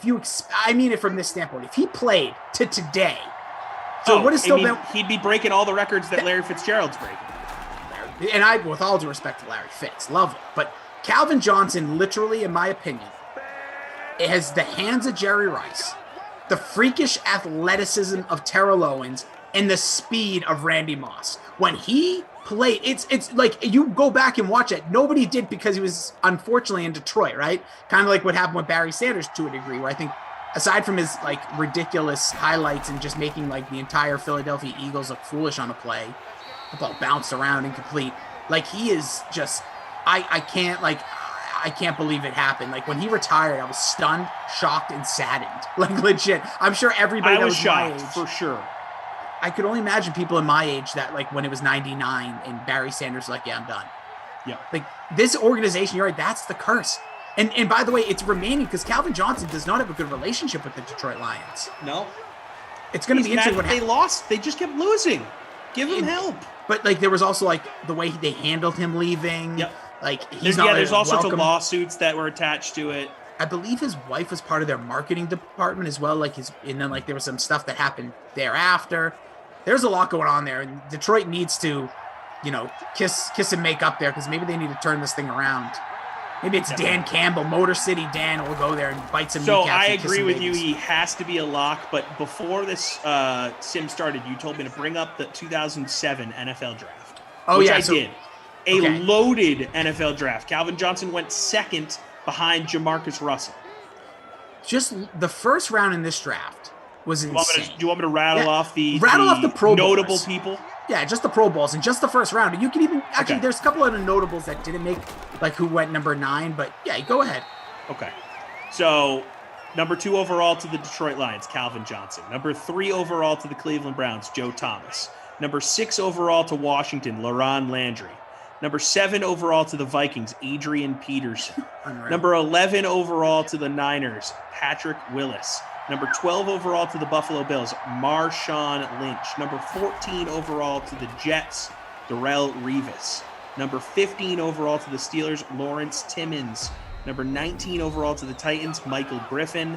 Number 21 overall to the Jaguars, Reggie Nelson. Number 23 overall to the Chiefs, Dwayne Brown. Number 24 overall to the Pats, Brandon Merriweather. Dwayne Bowe, by the way. Dwayne Bowe, thank you. I got you. Number 25 overall to the Panthers, John Beeson. Number So 26 overall to the Cowboys, Anthony Spencer. 28 overall to the Niners, Joe Staley, who just retired, I believe, last year. 29th overall to the Ravens, Ben Grubbs. And number 31 to Tate's Chicago Bears, Greg Olson. 34th overall to the Bills, Paul Posluszny, who was great in the league until he got hurt. 37th overall to the Chargers, Eric Weddle. We can pause there. Just pause there for a second. Insane. I got to let you know, 17 of the first-round picks were Pro Bowlers or an MVP. And by the way, Ted Ginn was in there too. Like, yeah, and who's still in the league? Still, like, and not somebody to scoff at. And some of these Ryan other players, Khalil went in the second round, who's a Pro Bowl center for the Panthers. Jacoby Jones. 17 out of the 32 picks in that first round, dude. Like, and Anthony Gonzalez, that was a tough one for Indianapolis. Marshall Yanda is going to be in Canton one day. He was drafted in the 3rd round by the Ravens. Dude, there's great picks throughout, but just 17 out of 32. Like, you know how many drafts people would die for that? Stats are updated, by the way. Shout out to Tate. It's just, it's wild. But like Calvin Johnson, Folk hero, Nick Folk drafted in the 6th round. Holla. Yeah, it's just what a insane. Like, nice. I just specifically stare at that first round sometimes. I'm like, wow. And poor like Jamarcus Russell. I only say that because like if he. Let's say it's a different situation. If you're redrafting them, like, it's unreal. So I think if you're doing a redraft, I think Joe Thomas or Darrelle Revis needs to be number 1. I truly do. It's Calvin Johnson. Sorry. It's Calvin Johnson. That's how it goes. Man. We'll get back to the Mount Rushmore, though. I'm not a big fan of drafting receivers high. I fully understand that, but I just think it's the Raiders, dude. It's the Raiders aren't making a smart pick. Like, not that gotcha. Calvin Johnson. So you're saying if the Raiders could redraft, it's Calvin Johnson. I'm actually surprised they didn't pick him that year. Because Jamarcus Russell could throw the ball 80 yards sitting down. On his knees. But let's get back here to it. So those two we knew would lock in step, the 30-year-old retirees, the cursed franchise, the Babe Ruths of their sport, of their team at least. By the way, that was the first catch from Marvin Jones. Thank you, TP, and producer Drew Tate. Smash that thumbs up. So where do you go next? This is where I think things get interesting. That's going to be a touchdown back of the end zone. Another catch for Marvin Jones. Sticks gets a touchdown. I'm going to let you make the case for Matthew Stafford. The case is he's the most... Because he's on my list, but I'm willing to give him up for other people. I still think he's on there. I think he's on mine, but I'm flexible there. Again, through his time in Detroit, just leaving Detroit now, almost 4,000 completions, over 45,000 yards passing. He threw 5,000 yards in just his 3rd season in the league. He's consistently been over 4,200 yards, and I get things were really popping their passing yards when they changed the rules. That's still very impressive. It is, like, if you look at quarterbacks comparable, they weren't doing the same, especially with the team like that. No offense, like just wasn't ever really that great. He has over 282 touchdowns compared to 144 interceptions. In Detroit, with that offensive line for the majority of his time, he's a gamer. He has gotten injured, but the famous game against the Browns when he basically threw a touchdown pass with his arm like falling off and basically telling them like, get me to the doctors. Amazing. I just think he's the moxie. He's kind of, he was a first overall pick. They turned the franchise to him, and I don't think he was a regrettable pick in the least. Pro Bowler, handsome. Brought them Jared Goff. No, I completely agree with you. I mean, Stafford's on my list for everything you said. He's been one of the most underrated players in the league for almost his entire career. When him and Calvin Johnson had things going, there definitely was a lot of buzz around Matthew Stafford and what this franchise was going to be able to do. And Ndamukong Suh was there still in his prime. They had some other pieces that were young and exciting, but it just never panned out for the franchise. We can say that all the time. Yeah, and Detroit is one of those teams that people like to laugh at instead of pay attention to, and he's been great. So I'm going to give Matthew Stafford his kudos. He's the best quarterback in the history of their franchise. Lock him in. Let's lock him in. Oh, yeah, baby. Give it a lock. So here's where I think it gets interesting. It gets very interesting here. Can I just? I want to know where you're going Yeah. first because you were like weighing something. I was trying. I think you're going to say Jason Hansen. I want to so bad. Okay, Jason now Hansen. make the case.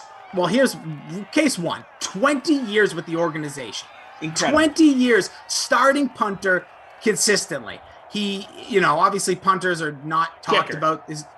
Kicker. Sorry. Kickers are not really talked about. Thank you, Drew. I was going to say, did he punt too? Because that's really he might as well have. Not as prolific, but here's one stat, and I know this is random. And I think what we're doing here, he was the only player once, I forget what Madden came out, but played in the game of Tecmo Super Bowl. He was a playable character in Tecmo Super Bowl, and in Madden, let's say I think it was 04 or something. It wasn't that long because obviously a lot of players had retired. He's a 2-time Pro Bowler. He's the AP All-Pro second team in 97. First team All-Pro in 93, consensus All-Americans don't count. Obviously, he was amazing in college. He got the Golden Toe Award in 2008. Come on, he's a pro football, I think it was weekly, 2-time first team All-NFC. Love that. All-NFC. People, we don't talk about the All-NFC team enough. We don't get to. I will say this. I love in his Wikipedia, it just says holds multiple NFL records. And then you have to click a link. And it is just he has the most field goals of 40 or more yards. Most consecutive field goals of 40 or more yards at 24. By the way, he did this in 07 to 09. Became the second player in league history after Jason Elam to score 200-plus points against 3 teams. That's right, 3 teams. Hit the bonus. That's incredible. Lamar at the bonus. Most career games with one team in NFL history. That's the reason I think he gets there. Most career seasons with one NFL team, 21. Most career points with one NFL team with over 2,100, and became the first player in NFL history to score 2,000 points with one franchise. Wow. See, that's something that Morton can't claim because, he's got all these most point records, him and Vinatieri, but Hansen was able to stick it out and make it work from 92 to 2012. I think one thing that's interesting about the kicking position in Detroit, Eddie Murray was there from 80 to 91. So they had 2 kickers from 1980 to 2012. Pretty nuts. It truly is. Look, you've made a strong case. And the fact that he played that many games for one franchise definitely puts him firmly in this conversation. But I'd like to know how many of those games from 1992 to 2012 were in high pressure, meaningful games. I don't have that stat in front of me. I'm going to say all of them because he's a professional. I want to just quickly, can I make one argument very quickly? Sure. Zachariah Love says durability counts for something. Johnson played, but no, this is going, hold on one second. He says, Johnson played 9 seasons. Remember these numbers, Zachariah. Johnson played 9 seasons. Rice played 20. Okay, do the math on that. Then he goes, Rice also finished with double the yardage and more than double the TDs. The argument is silly. Zachariah, you just made my argument. You just made the argument. If Johnson played what I've been trying to say, if he's still playing today, he's on the heels of Jerry Rice. That was my point. We don't have to get back into it, but you just made the argument. If he stays at that pace? If he stayed playing and he got another 11 years, so that would still be another, he's been out for 5, so another 6 in the league we're playing in now. He's just blowing by Jerry Rice, in my opinion. Anywho, but all right, so if you're not going to go Jason Hansen, which you should, as Lamar Jackson, hold on, hat trick. It's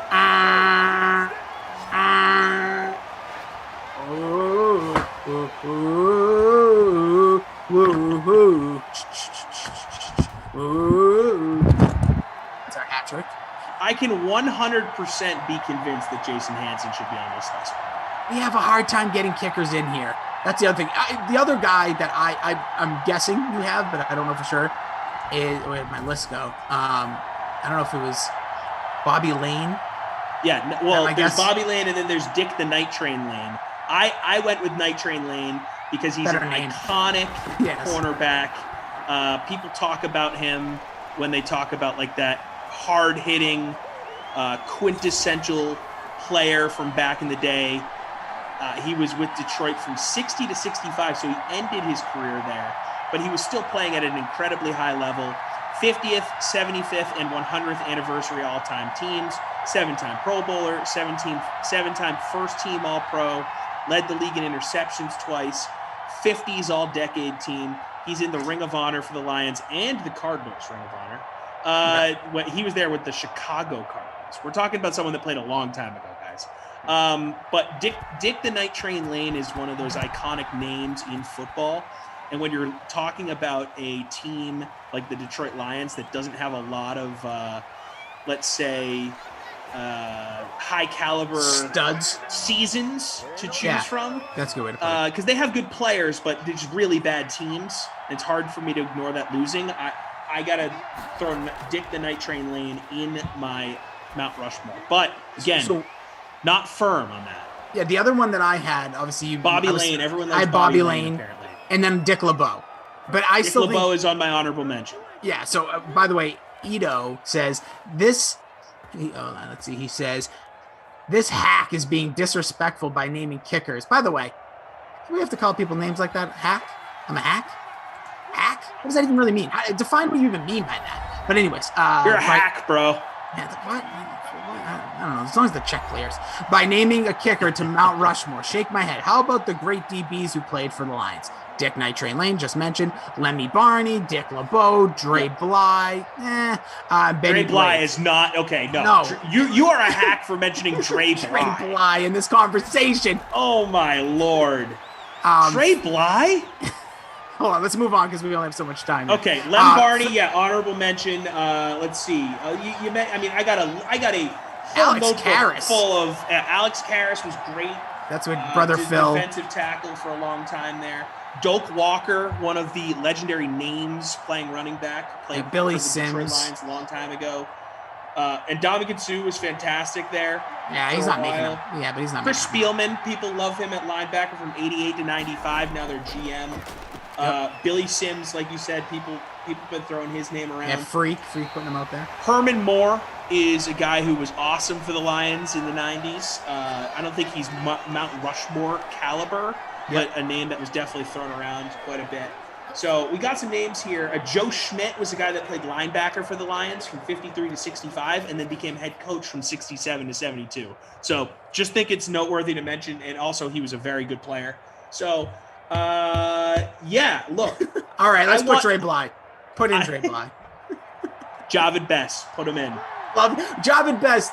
Poor guy. Horrible He was so good story at with Cal. his concussions. He That was was a so speed good. demon. Speed demon. We could have a whole Mount Rushmore random running backs from Detroit. We could have an entire Mount Rushmore of guys that were amazing in college that went to Detroit and did nothing. You know what? I know TP came up with a good idea of like when we go back to these teams, like 15 years ahead. What about this? What about forgotten players? What if we just discuss the forgotten players of franchises? The Mount Rushmore of forgottens. Anyways, all right. So I still, you've made some good arguments. I think Night Train Lane, in my opinion, you get to make the final call. Night Train Lane, but I love me some Jason Hansen in here. Like 20 years with the franchise. I want to put Jason Hansen on here because of games played and we're talking about Detroit. What hardware are these guys bringing to the table? And I know there's some Hall of Famers in here, but I don't know if it outweighs what Jason Hansen's done. And Jason Hansen should be in the Hall of Fame, by the way. I think there should be a rule. If you play in the NFL for 20 years, 21. Get in. 21 years. If you hit the 20-year threshold, you get in the Hall of Fame. I don't care what position. Long snapper, punter, kicker. 20 years in the league, you're in. Quarterback, even. Vinny T got close. How many years did Vinny Testaverde play? If you make it to 20 years in the league, you get in the Hall of Fame. He was close. Brady already there. It's there's not a ton, especially in like the last 30 years, like with these players. It's really hard. And think about Jason Hansen was playing up until when did the rule changes really come into play? Early mid 2000s. So for his entire career, he could have gotten like bashed being a kicker, like on a kickoff, just get wrecked, and probably did. Because Detroit's trying to tie this game up with less than 40 to play. Again, 40 minutes from now, we'll get to the Major League Eating pre-show. Interception! That's so Lions. Let's see where I am in this contest. I think So, I'm actually doing well. so I'm in 10th. So, Mr. Freeze Pops, while we're going to get some knees here, what do you say? I'm going Jason Hansen. I'm doing it. I'm showing love to the kickers. Let's do it. I know that Dick the Night Train Lane, he's a legend. Stand up, baby. Woo! Kickers. Have some respect, you hack. I have to put a kicker on my Mount Rushmore. I know we gave Morton a spot. Morton was previously the only kicker on our Mount Rushmore spot, but Jason Hansen gets that second distinction. And anybody who has any beef, go to Jason Hansen's Wikipedia, right-hand side, click NFL records, and you'll see what we're talking about. The man has his own Wikipedia page for records. It's pretty impressive. He's the real deal. So it is Barry Sanders. Brother Phil is furious with us. It's okay. Furious. You cannot bump a Hall of Famer or a Megatron for. Yes, you can. We can do whatever we want. I think. I'm pretty sure that's how it works. Just because the Hall of Fame is wrongfully keeping out Jason Hansen doesn't mean that It's not our fault. Yeah, we don't need to listen to their standards, okay? The dude played Recognize for talent. 21 years. Come on. It's true.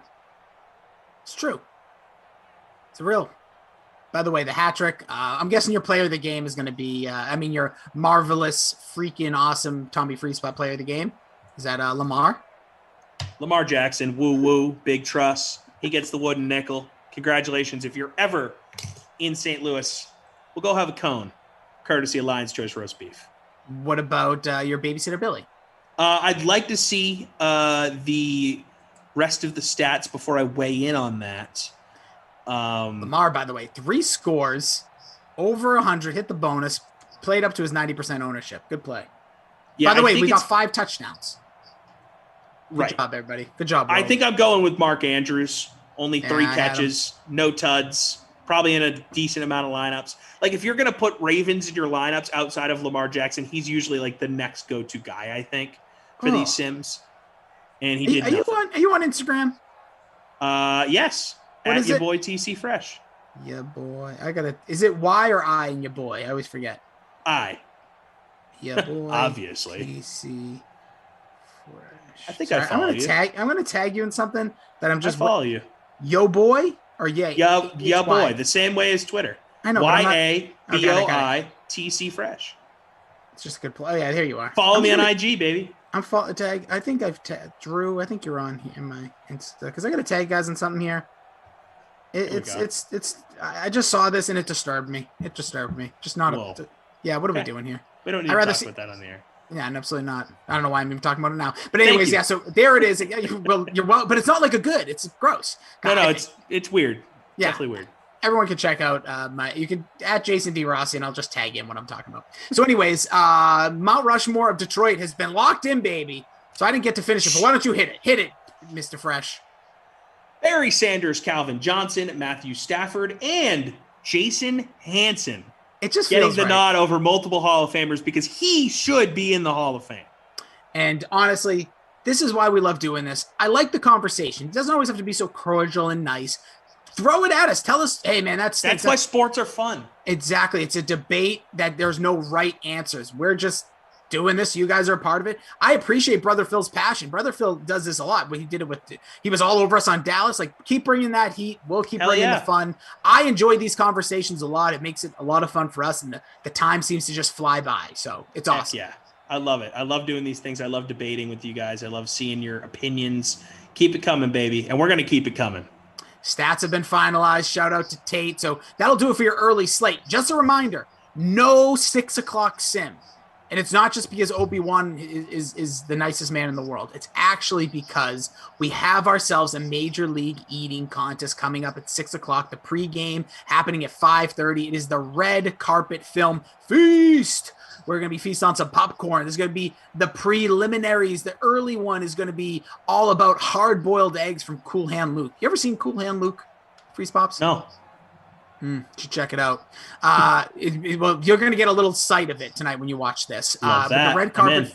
So 5:30, the MLE preview show with Jesse Cofield, the red carpet film feast at 6 p.m. Free to play pool still available for the Major League Eating event and the Oscars tonight. Get in on it. Go to your DraftKings app and make sure you jump in those free pools. You can win some crowns and some cash. I think it's a 10K in combined winnings. Love that. Giveaways. Yeah. So this is fun, dude. I always have a blast teaming up with you. I appreciate everything you are and the water you drink and the positivity you bring here. That's what I try to do, baby. Happy Sunday. And next time we're together, hopefully we get a Mount Rushmore, team that we haven't done yet. Let's tease the folks. I think we're together in the middle of this week. Okay. Who we got? Who we got on deck? Let's see. Hold on. I'm looking. Hold your horses. He's pulling up the Google Doc. We are together Tuesday at 10. Have we done the Buffalo Bills? I feel like we did. We have, yes, because there was some controversy there. All right, we're not doing that. We've done the Bears and Steelers? Yes. All right, nothing there. This is putting Dolphins, Falcons, Browns, Seahawks. We've done the Dolphins. We've done the Browns. Who else? We've done the Seahawks. We haven't done Seahawks. And then what was the other team? The Falcons. We did the Falcons. Falcons. Yeah. So we're down to a few left, but here's what I think we may be for fun. Actually, this week will be a lot of draft preview, so maybe we'll look at these teams, talk draft. Once that passes, I think we get into forgotten players. I like it. We'll do all sorts of stuff with these teams. Yeah, we'll 15 years down the line, graveyard, all that stuff. So I think either TP or Andrew called it the graveyard. I like it a lot. Big shout out to TP, our technical director. Give it up for him, ladies and gentlemen. Give it up for him. Yeah, woo-woo-woo. Smash that thumbs up for him. For our producer, Drew. They're not booing, they're drewing. Shout out to the name Drew, by the way. 28 years ago, the New England Patriots changed their fortunes on this date by drafting Drew Bledsoe, and I still love that man. Gonna go drink some of his wine tonight, maybe. And Tate. And Ops, Tate did a great job. So Major League Eating preview coming up in just about 30 minutes. Go nowhere. Follow this son of a gun right here at your boy TC Fresh over on Twitter. Check out Great Day Nation. Leave a 5-star review. Hit subscribe. I'm a part of the Pop Culture Pile Driver. Everybody, especially Obi-Wan, go check it out over at whatever app, but iTunes would be great. 5-star review. Or Obi-Wan, I'll allow you to leave a 1-star review and kill my ratings. But I want I want him to say that it's him. It would actually make me laugh. But anyways, you guys, honestly, it's been a blast. Appreciate all of you guys, everybody over on Twitch for hanging out with us, everybody on YouTube. Have a great rest of your Sunday. Stay tuned. Again, half hour from now, we will be getting to the Major League Eating preview. We'll catch you guys soon. Stay hydrated, stay positive, and say nice things on Twitter. Bye, everyone.